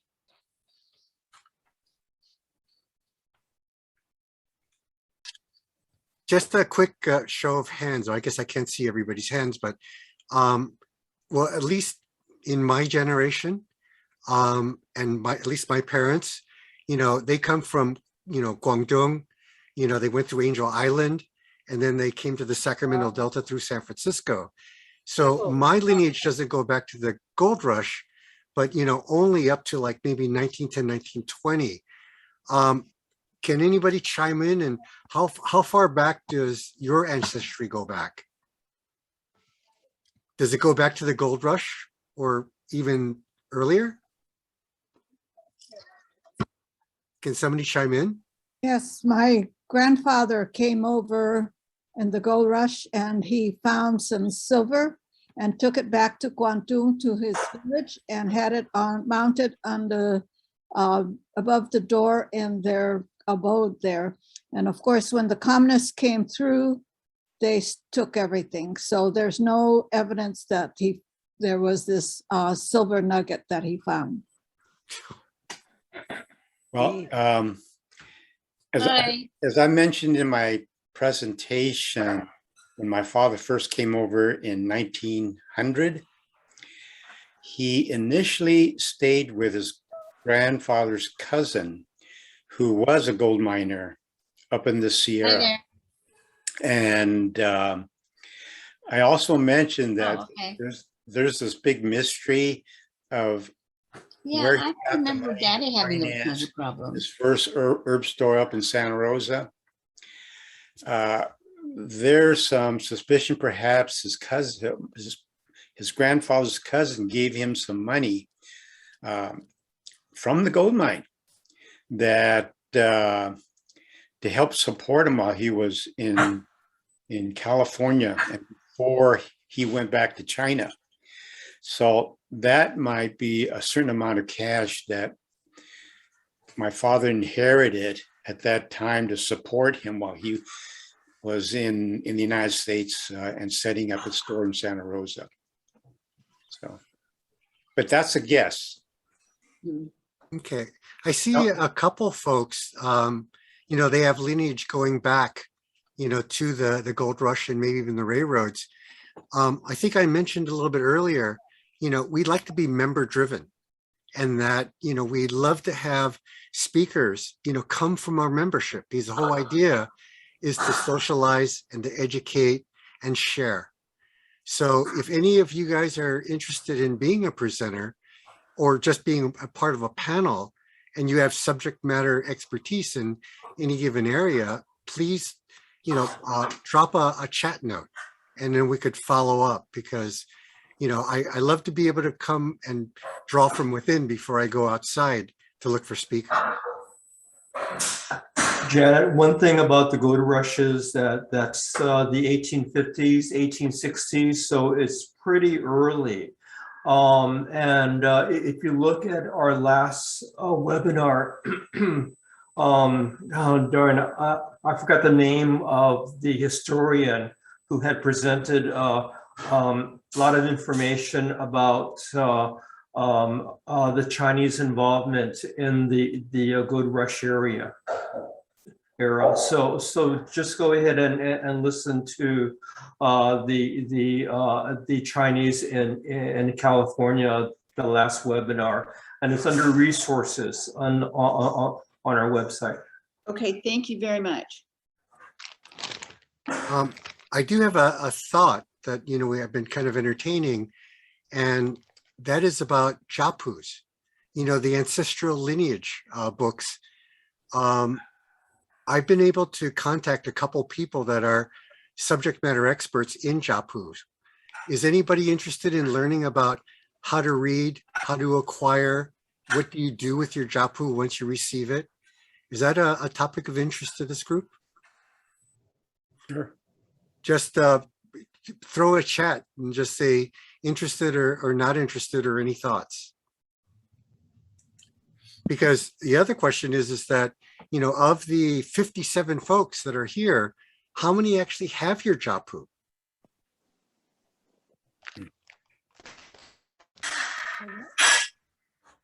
Okay, I just saw David said that My China Roots did a webinar on Japus. That's great.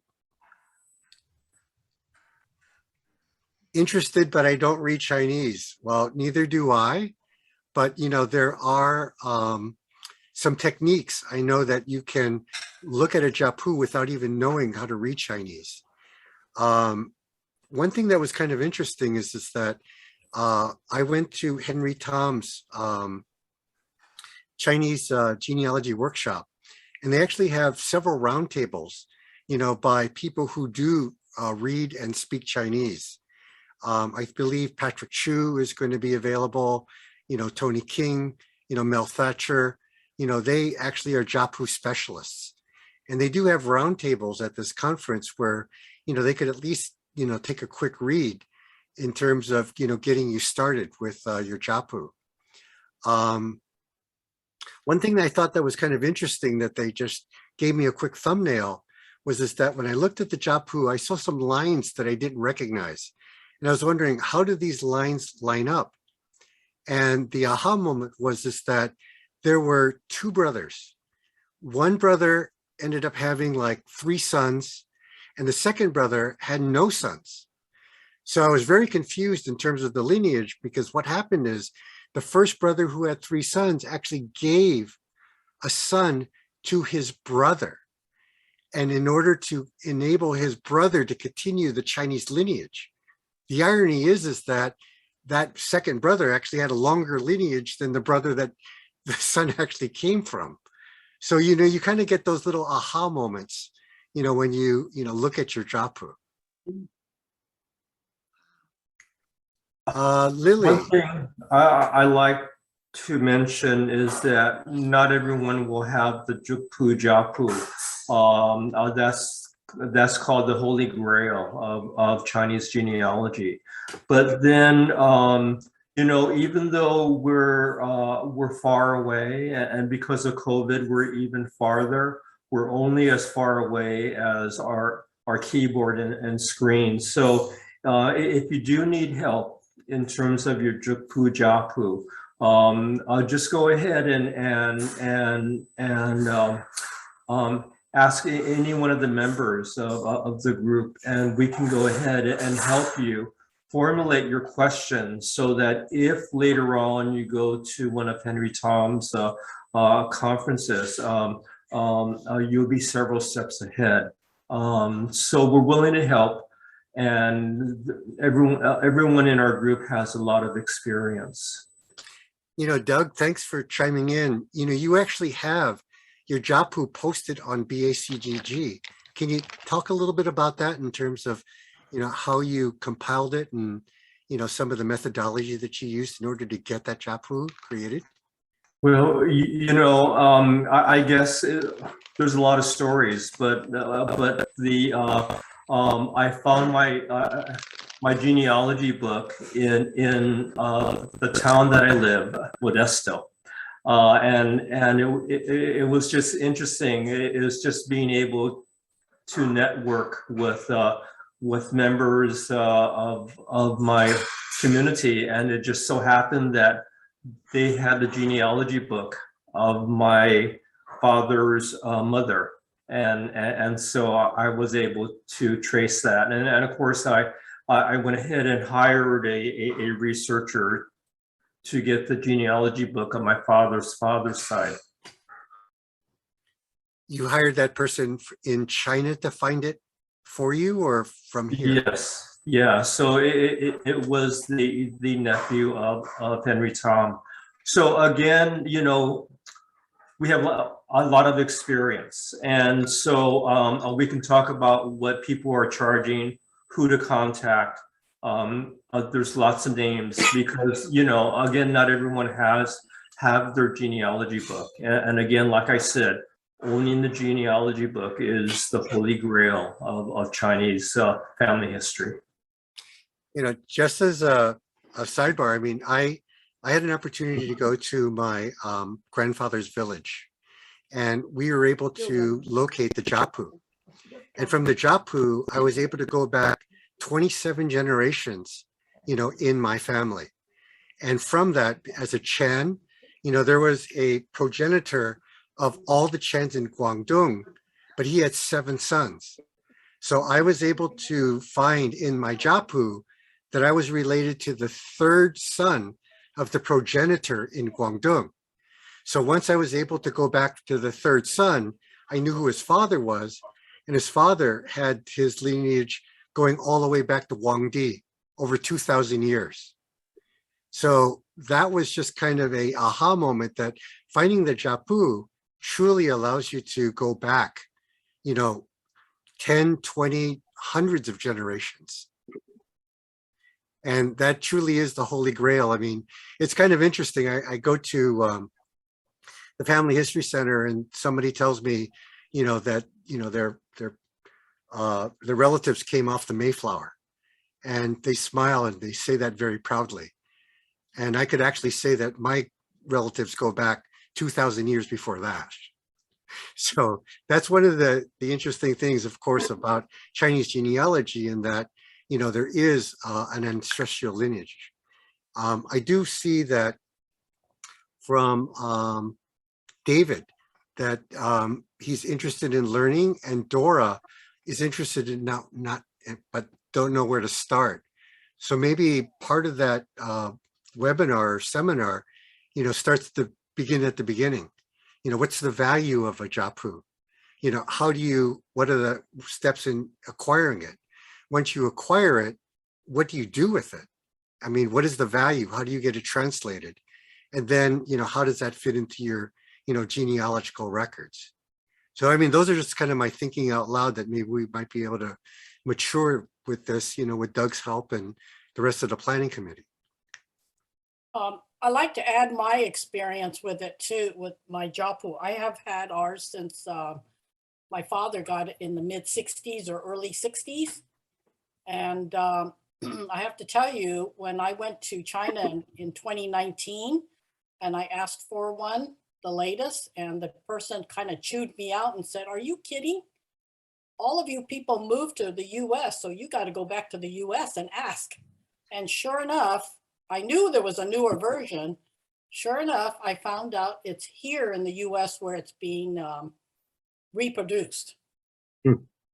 So that's a different kind of story, in that most people are finding that it's being maintained in China. But in our case, I found out it's being maintained in Sacramento. Have you folks gone to your family associations to ask? Yes. Do you know like what they have? Well, the one I have is the one they have too.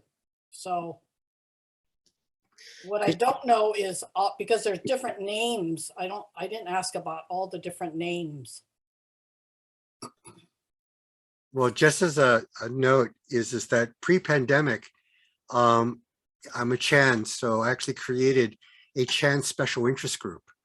So at least for the Chans, I actually have the Zupu, which is the Chan lineage, which is in 2 books that covers all of Guangdong.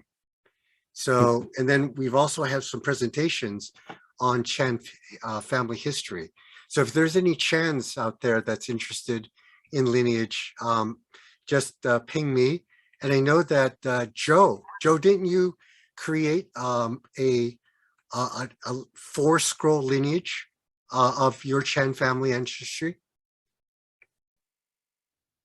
And you talked about Joe Chan. Joe Chan, yes. Right. And I don't want to take too much credit here because it was Henry Tom that did all of this for me. But several years ago, probably 10 years ago, we started, well, we knew Henry and started attending his genealogy workshops, both in Las Vegas and San Francisco.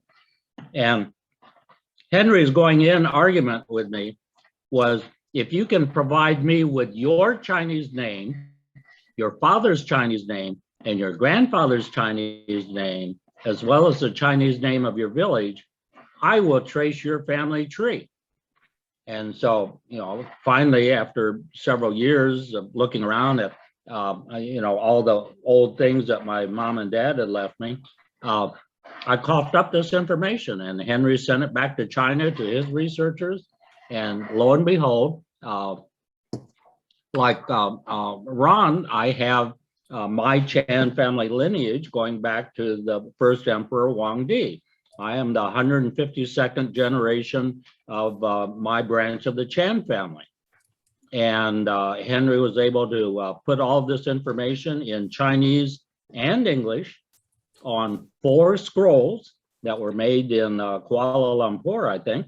And, you know, my son has 4 scrolls, my daughter has the 4 scrolls, and I have the 4 scrolls, and we're very proud of it. And so here I didn't have anything, didn't have any information except for 3 generations of names. And having visited my dad's home village twice now, and I have videotape and still photos to verify that was the right village. I'll tell you my genealogy Henry Tom story. And that is that when I first started into really digging into genealogy, you know, I was kind of skeptical. And I was talking to Henry, and I told him, well, I already have, you know, 3 generations in the US, and I've actually written 2 books. And I said, aren't I done? And he looks at me and just kind of like flabbergasted and says, well, what about the other 1,000 generations before that? What about the other 2,000 years before that? And that was my aha moment. And then that's when I started really looking for my Japu to find out my lineage past, you know, my grandfather coming in from Angel Island in China. So, you know, that really opened my eyes in terms of genealogy is beyond what the oral histories that you were able to acquire, you know, from your parents and your grandparents. So you know, and again, we talk about going back hundreds of generations before, but you know, there's a group that haven't even started knowing the names of the Chinese names of their fathers and grandfathers, and we can help you in terms of working that out. There are techniques and you know, how to analyze a gravestone, where to find the gravestone, things like that. In terms of family history, oral history taking, you know, your oral history is probably the most important thing to go ahead and get the information from your mom and dad and grandparents before they pass. But you know, a lot of times they have already died, and so then the question is how to read the lies and the truth of things like from the National Archives, because there's a lot of information there, and yet you have to know if you're a paper son or not. So again, if you haven't gotten to the point that you can look up your family tree in China, we can help you follow your family tree here in the US. Just a quick tip. my grandfather was a true Chan. So what we were able to do is that when I went to Nara in San Bruno to pick up and scan my grandparents' Angel Island documents, I actually found his original signature on one of those documents. And that was the thing that really opened up the door, because I knew his Chinese name, but I didn't know how to write it. And by looking at the Nara document, I was able to discover his actual writing. And from that writing, we were able to validate it, against the 3 points that Joe Chan mentioned, that if you could find at least 3 generations, you're able to identify, your the family member in the Japu. So that's just kind of my little tip for the day. Excuse me, this is Eva from Hawaii. My Aloha. family is the Fong family. My parents are already deceased, and so we have very sketchy history of our family. And so this Japu is something very new to me. Is it something that all Chinese families have, that it begins in China? I'm not familiar with this Japu. So the genealogy books were very common into the Cultural Revolution when Mao was losing power. So he decided to go ahead and go after the governmental infrastructure, which is the village. And besides killing as many of the intellectual, he had his Red Guards burn a lot of books. And these are the genealogy books and the information about where one's heritage is. Most of that has occurred in northern China. We're very lucky that down in the countryside, many people have been able to keep their genealogy books. So, it depends on location, and it depends on luck. But, I'm sure, we can help you, or your genealogy group in Hawaii can also help you. It's okay. A little tape, tape Okay, over that little. thank So you. Eva, Yeah. this is Gail. So Yeah. you said you're a Fong. Yes, So, and your parents are deceased. So, correct. do they have headstones with any Chinese characters on them? Yes, they do. So you know what village they are from? I do, but I can't tell you what it is right now. I know my dad is from Toisan? Canton. Okay. My mom was born here, and I'm not sure where her family village is. Okay. So if you email to bacgg.org, any questions you might have, we can reach out and help you with that too as well. Oh, thank you so much. Okay, I will do that. I'll go to the gravestone and I'll look, and they have the Chinese characters of their names too. Oh, great. Okay, that would be helpful.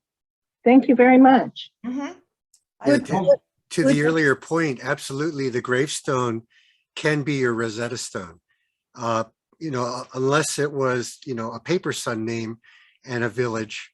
For example, it was funny that on my grandfather's headstone, it said in English that he was from Honolulu, Hawaii, but in Chinese, it actually had the real Chinese village. And of course, it had his real Chinese name. One thing that I found, with my parents is that I was able to find their actual wedding invitation.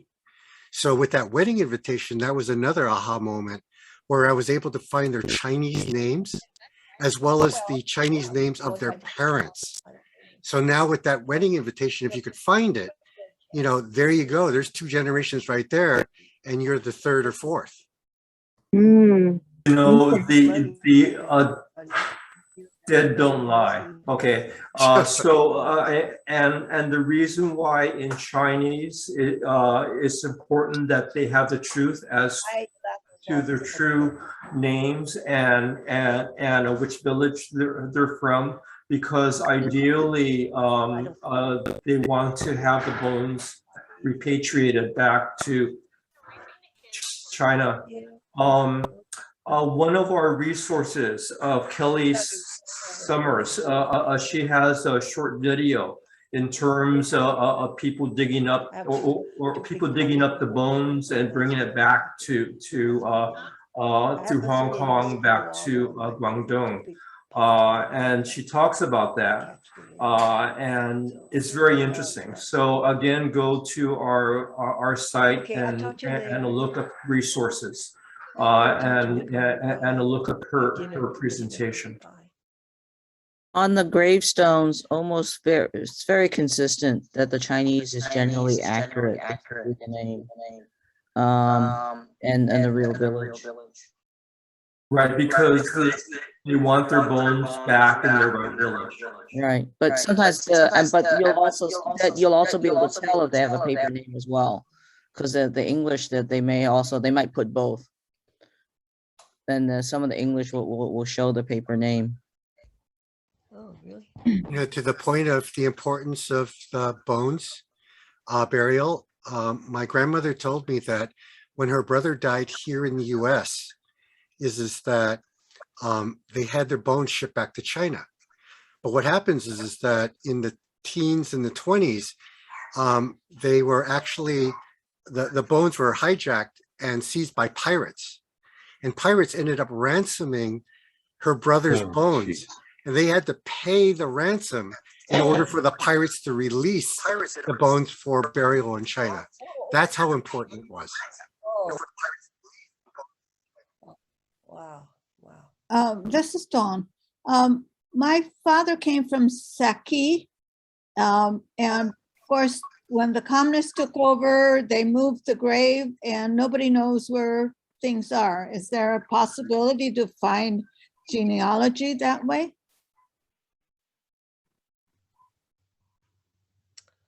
Well, you know, that's in Zhongshan, and so the thing is that so his bones were brought back to China. There's no headstone. You don't know his name and which village he's from. Unfortunately, I don't know my grandfather's name because my dad came to Honolulu and he stayed there. Of course, there's no records. He didn't leave any records when he passed away. So this was in 68. And so I have no idea what that part of my family history is. So in 1968, there's no need to lie anymore. And especially in Hawaii. What about the records when he entered Hawaii? I have no record. At one point, they said that he was born in Hawaii, but my grandparents never came to Hawaii, you know, on his side. So how could he have been born in Hawaii? So I mean, you know, the stories are not true. So what can I do? We can go to the family association to see if they have anything on them. I don't know if there is a Saki or Chi family association. I'll have to look that up. I do have my mother's side, which is a Tom, and there's a whole list. I don't know how many generations we went back, but I have a number of pictures and you know, names and characters and stuff like that, which I can't read. So I was hoping that maybe someday I could find my father's side. You can talk to Henry Tom, so he may have a link for you. So you know, one thing is that if you have your Chinese characters, of course, very few people on this website site can read or speak Chinese, but go ahead and get them digitized so that then you can slip them on your phone And then as you do research, you don't have to go ahead and get a piece of paper. Because, you know, that's how I found out my grandfather's Z name. Okay, and that's his genealogy name, and he never used that anywhere, not even on his gravestone, because his kids did not know what it was. But he wrote it down on a picture, and it's like, you know, bingo. That's how we found them in our genealogy book. So, in other words, pieces of scribbles may mean nothing to you now. But, you know, if you can go ahead and prep them so that you can pull them up anytime, and don't plan on carrying a piece of paper of all the names of your family. You know, stick them on your phone if you have a phone, or on your computer. Genealogy is not your genealogy won't be worked out in a week. It takes 6 months to a year of gathering the information, and then starting to break down these brick walls. You know, we can talk later, okay? And all of our contacts are over on the website. Yeah, I'm planning to go home in March, and maybe I'll look up the Chi Society and see what's going on. I'm in California now. Charlene Wong just said that the Chi does have a society in Hawaii. So, yeah, I saw that on the chat. I will look it up when I get to Hawaii. Okay. Thank you. Is there anything else that anybody would like to share? For the 47 diehards that are still here? Hi. Hi. You know, I have a friend who found the fantasy. Hello? Janet, you're fading in and out. Can you try again, please? Back to China, and they say that there is a book in village family history. I have a friend who went to China, and they found a history book in the village, and he brought it back and had it translated. But that's how he found out about his family history. And it's kind of awkward. You have to go into the village, but you know, people always repeat history. Maybe somebody will remember her relative by that name. It happened to me. You know, I didn't intend to go to my father's. Oh yeah, Sikoi, yeah, Sikoi, God, yeah, I love, you know, all that. So it was exciting. Your luck. And then you talk about somebody doesn't read Chinese. Why isn't your club having a translator? I'd like to add something to this discussion where when I went to China in 2019, I went to my mom's village, and most of you will notice, if you haven't already, that when you're looking at headstones, they don't necessarily indicate the wife's actual village. But that's something that you also have to be mindful of, knowing the correct village for your mother and the correct village for your father. The other thing that's happening is that China, no surprise to all of you, you know that China's going through a lot of development. And for example, in my mom's, my mother's side of the family, the burial site has changed 3 times since the original burial because of new construction, new development. And I was just fortunate to meet a relative that even my mom said we didn't have any more relatives there, but there is somebody that I'm now in contact with. So, and he's actually maintaining or tracking and making sure that the grave sites move, and they have moved 3 times. Wow. Since sure since the mid 60s. Yeah, when I go back to the village, I have relatives there, and they know when the grave sites are moved, or where the ancestors are buried and where they are. They'll take you up to the hill Right. to the sites, and they do keep track of it. How are depending- how are you guys keeping contacting the people in China? Mm, I'm having to go through the student who helped me. And how about you? my father was born there. I speak Chinese. I was born in Hong Kong, so my father took me back to the village. So I've been back a few times since then, and I So- know of his descendants. So I know that my second cousins, and I have cousins who have come to the U.S. since then. So are you calling them? Yeah, I've talked to them on the phone. I've recorded my my aunts and great aunts and stuff. Okay, for the rest of us who can't speak Chinese, and therefore can't talk to anyone over the phone that they would understand us, we can talk about how to use WeChat.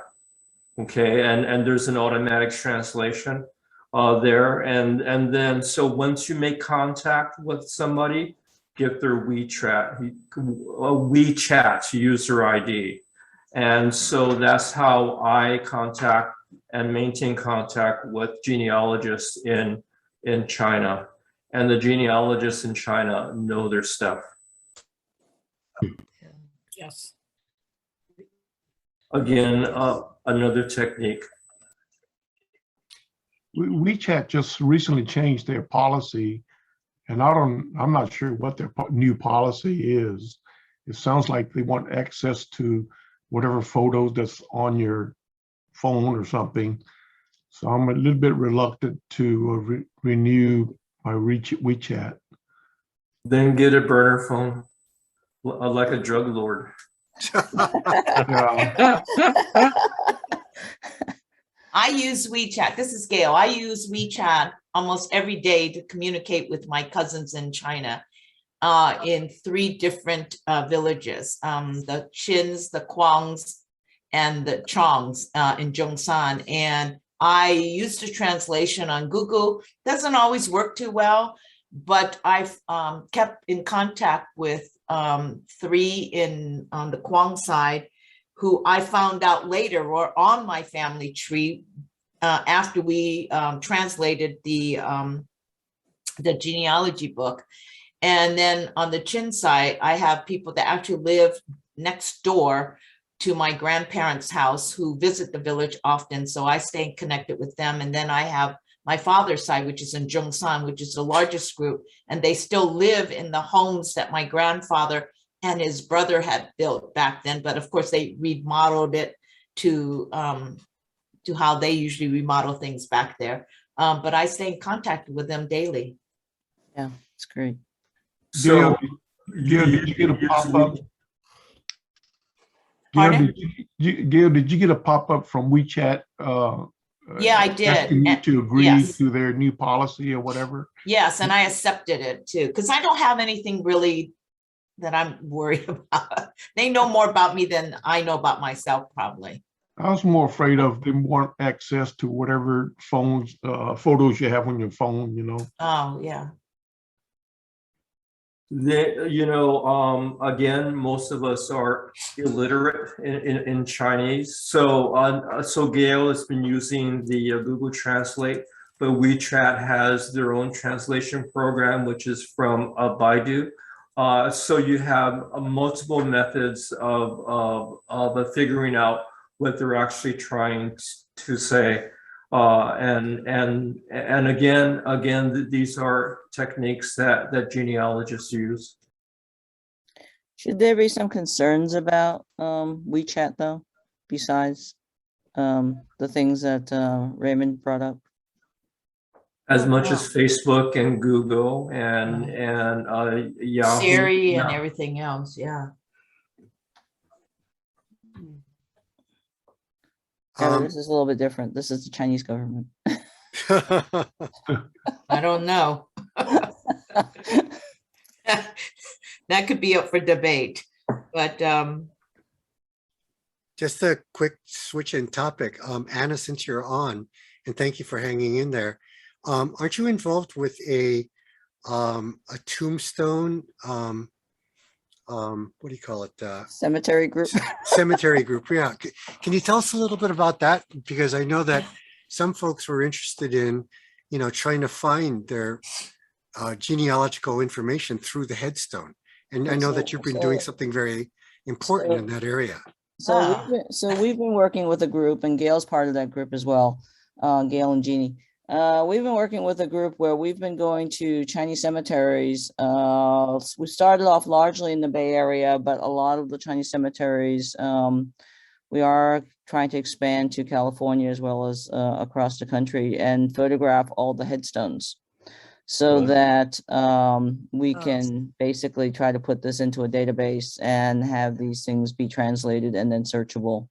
But it's just pretty much the beginnings of the work. So we have done we probably have about 30,000 photographs done of Chinese cemetery in the Bay Area.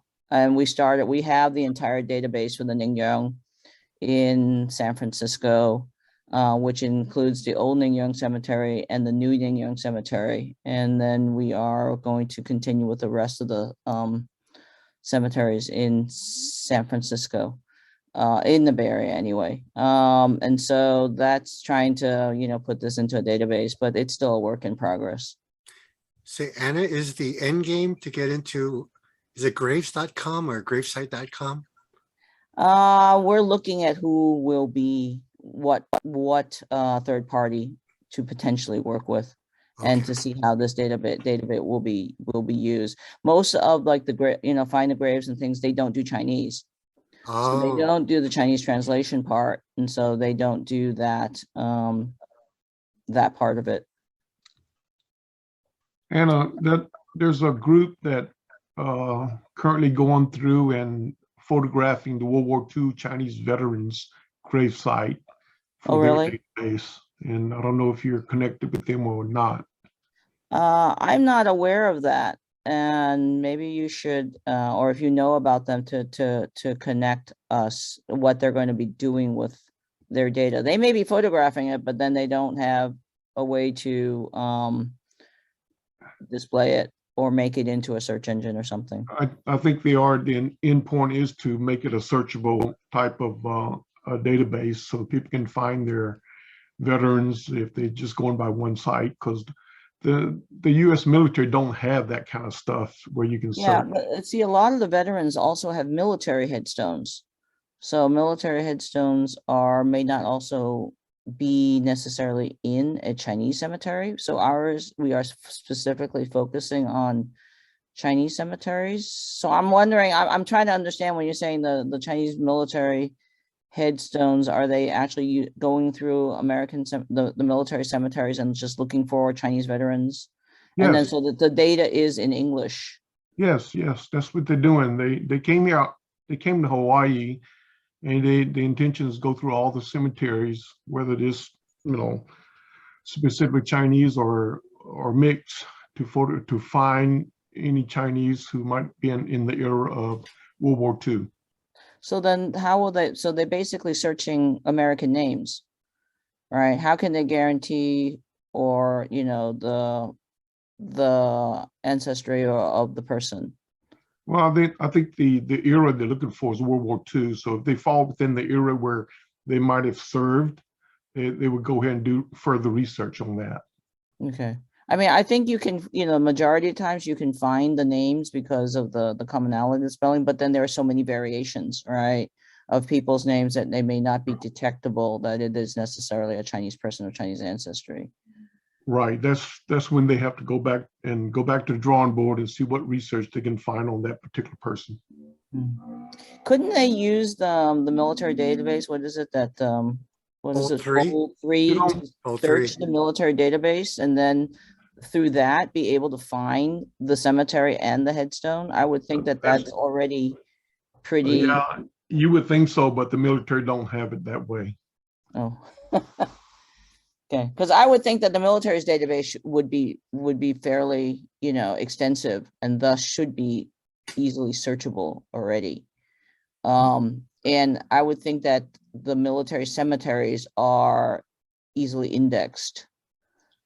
You can probably search by surname, but there's so many ways that they would put their surnames, like the common name be the first name and Right. switched Right. around. Plus, interracially, they might be half Hawaiian Right. and half Right. Chinese. So, Right. you know, that Right. requires a So, little but more. but when someone goes to photograph these things, we run up against the same problem. There's no way to tell unless you actually look into their military record and actually look at a record that basically identifies their, have some biographical information in there. So you'd have to basically search the stone and compare, that's why I was thinking if they went through fold 3, they should be able to get the biographical information. And then from there, get the cemetery location and identify within that cemetery which ones are of Chinese ancestry, and then go photograph. You would think so, but I think they would have explored that route already, and they couldn't do that. Yeah, because you wouldn't be able to know at the cemetery, at the site, from basically looking at the stone just on the name per Well, se. I mean, you could probably, 90% of the time figure out the name, but you wouldn't Right. be able to tell necessarily. That's true. That's true for some of the ones that, that's obvious, but a Yeah, lot of them and I that think aren't that may so be also obvious. more of a problem too in Hawaii in terms of the way the romanization of the names Right. may have also been lots of variations in spelling. Mm-hmm. Okay, to the remaining 36 diehards, if this was a real meeting, you guys are the ones that would be cleaning up the tables and stacking up the chairs at this point. So we saved you that effort. So Ron, Yes. maybe we can set up, if people are interested, they can email us directly to our bacgg.org, and we can set up a separate meeting since it's like 6 o'clock already. Yeah. And then maybe we can, maybe fine tune, what it is they want to talk about, and then put some sort of little small thing together for them. Yeah, I put on the chat the bacgg.info, at gmail.com, which is our general email address. And then, if you go on it, contact me directly. It's bacgg.ron, R-O-N, @gmail.com if you have anything specific to me. Otherwise, we'll take a look and look for your feedback. Like I said, we're 100% volunteer and 100% member driven. Outside of that, any last comments? Put your email address on again, please. Oh, sure. My email address is, send it to everyone, is bacgg.ron@gmail.com. On the chat. Yeah. Oh, okay. Now I There got you it. go. Okay. I got a last comment. Oh yeah, Anna, go for it. I guess I should publicize my own work. I'm a Chinese American historian. I'm working on 19th and 20th century Chinese American women and families. And so if any of you have done quite a bit of extensive oral history on your families that could trace back some of the oral histories that you want to share, I'd be happy to talk to you. And, in terms of your individual family stories about, experiences of women and families growing up in the US or their migrations, doesn't have to be Angel Island. So Anna, I'm part of the Chinese American GI Project. So we do have some veteran women interviews. And then I'm still affiliated with the Locke Foundation Oral History Project. So I've at least done my mother's oral interview if you're interested, because I've actually taken the oral interview and transcribed it. So it's actually in digital form now. Okay, that would be great. I'll put my email in here so, people can contact me and, directly. So what I'm writing is more of a corporate history of Chinese women and families. So some earliest families experience it, and then we are looking at more in terms of a social history type of thing. So, and I know that so it's not necessarily a biography of one family per se, but also kind of looking at sort of, and what I do find is people have, people's histories are quite fragmented and stuff. And so we are trying to look at sort of the commonality of experiences and trying to see what, commonality we can. And I'd be interested in sort of if people have relatives and things to interview more extensively, probably, basically, from reading your oral histories, I may, come out and interview you more extensively in terms of, just the family experiences and such. Okay. I don't know what else I can tell you. Anyway, my email is in there. I focused a lot also on the orphanages in the San Francisco Bay Area, the 5 Chinese American orphanages and such. So if people also have adoptions in their families or people who grew up in the orphanages, I can also help you a little bit on research on that as well. Okay, with that said and done. May I say? Yes, I'd like to make a suggestion that we not just follow the patrilineal father lineage of our surname, but we should also interview and spend as much time on our maternal side. Because I happen to have 99% information on my mother and only 1% on my father. And Gail Chang's my relative through my mother's side. Yes. So, we cross paths and all that. And a lot of our narrative has always been patrilineal. And I would say genealogy for the Chinese has always been that way. And we lose out on 50% of the deal. Turn out, I also have a recent, since 1980, English family tree that 2 women decided to put all the names in English. And they drew it out. So that's the interesting thing about being inclusive. Doesn't have to be anything after the year 2000. We can write it down in English. We have English names for all the great-great-great-grandchildren. That's an important facet also. And sometimes the women's family is more important than the father's family, the wife's family. So we found that to be oftentimes the case. And if we always follow the father's route, we can get nowhere. That's what happened to me. I followed my mother's route and I found out that I have over 1,000 people in Australia. So This is a fascinating thing. Yeah, I met a whole bunch of them, hundreds of them.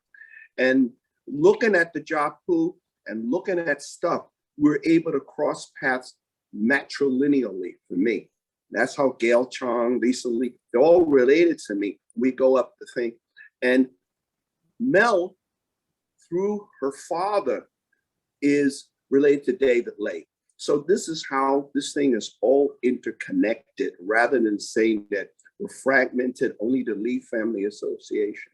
And the other thing I could maybe add is that find someone who is a little more senior, who either gambles at the family association that could bring you in. You don't want to go in cold, because they felt that the last time people were looking for their Japu was during the Cultural Revolution and they had to sneak them out. So that's another nice thing. Never go in cold. Go in with an older person, a relative or something, and bring some pastries with you.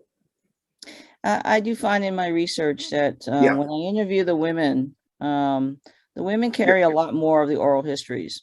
Oftentimes the men were too busy working. Women were also, especially with our families that were separated by immigration and stuff. So like my own family, we were separate. A lot of the men were over here. And then, so my family grew up with the women who were left behind in China. So my family took care of the great-great-grandmother, the grandmother, and these people knew the histories of what happened to their husbands, where their families were, and actually carried a lot of the oral histories of what happened to the families that were in China, as well as knowing what happened to, their spouses that were here. So it's not necessarily clouded by some of the, the paper history type of thing. So, there you get different stories when you interview the women in terms of what they're able to tell you, because they have a vast network of knowledge about the family history. I like to echo that. Very often, my father, who was a vet, and of course we celebrated his, CGM and all of that, but it was my mother who was able to provide 95% of the stories. And when you go back to China, sometimes it's the female side that they know a lot. They're not included in the book. They only have their surname and she after the name, but they're the ones who know what's what. And the third time you go back, and if you get along with them, they'll start telling you the truth. And there are a lot of hidden skeletons and all these things. Which son was adopted, which one was found. And I have cousins who were purchased. Yes. And they bought them from another village and Yes. gave them my maternal surname, my mother's surname, so that they could have their offspring and they become legitimate Kwongs. So it's a very fascinating thing. And sometimes the data of who they are and the genealogical chart does not match your 23andMe or Yes. whatever You percentage will you're actually have supposed a to be. lot of difficulties with the 23andMe. Adoption is actually very, very common. When you say a child is purchased, that's Chinese form of adoption. Yeah. I mean, it's not quite as the way, the Western history writes it as, about selling of children. In fact, it's very, very common, especially because people were separated by the immigration laws. Men didn't travel back to China very often. Almost, mother-in-laws almost guaranteed that their sons before they left China were either going to have already conceived a child or they were going to have adopted a child. And so adoptions of sons are in fact very, very common. My own families, I mean, my grandfather, uncles, multiple sets of members that are basically adopted boys, basically to carry on the family name. So 23andMe can be very deceiving because of that. So unless you know that this was an adopted child, and usually the women, they may have kept it secret for a part of the family history, but later on they will tell you. And most people in the village, the relatives, do know. They know who was brought into the village. They know where they came from. They can even tell you the circumstances of how the child came into the family, type of thing. So that's actually, these are, but this is sort of the interesting part about when I talk about researching women and families. Oftentimes these are the stories that we don't necessarily know other than from sort of the oral histories and such. And as we say, that it's also very common for if one brother has multiple children and another one doesn't, that they may give up one of their children to be raised by another sibling, to be, raised as their own child. And this way, the child is actually not really adopted out to another family, but it's adopted out into still within the family. Anna, what you said is echoed in my own family and my mother's side, where an older sister doesn't have a son. Yes. So she kind of adopts her nephew. Yes. And when the family gave up the number one son, everybody was up in arms and they were just wondering, why would you give up your number one son? Well, you figure it out. If number two son is like Michael Corleone, the first son was more like Sonny. So you take, okay, you take it from there. You don't want to give up Mikey. That's what the narrative, and I went back several times, I confirmed that that's the reason. And we also have a non-genetic person to me who is the legal guardian genealogically to my mom's house in Taisan. Because in the family tree, it says he's a legitimate Kwong because he was adopted into the family. And I don't know where he was from, but I suspect he was also a Kwong. But he came into our village, developed had a new name, and was a replacement for a widow. But see, these adoptions, oftentimes people don't really treat them as adoptions. They really do treat these, children that are adopted as their genealogical child to carry on the family name. So if you look at the oral histories, even though you know that they know this person was adopted, this is the person that's carrying on the family lineage for the rest of it. And it's actually quite common because of the immigration process that was happening here. There are many families that were childless biologically of their own children. So this was a very common practice as such. Okay, well, thank you all. It's a little bit after 6, and in New York, it's after 9. It is. So We can talk a lot about complexity of families. That would be an interesting topic to talk about. I agree. let's It's talk about that fascinating. offline. I'd like to get Anna's and Richard's additional perspective. But, you know, best wishes for Thanksgiving. You know, have a great Christmas. And I want to thank you all for your time and attention. So I'll just say bye for now, and we'll catch up soon. Be well, everyone. Take We're care. going to stay for a few minutes.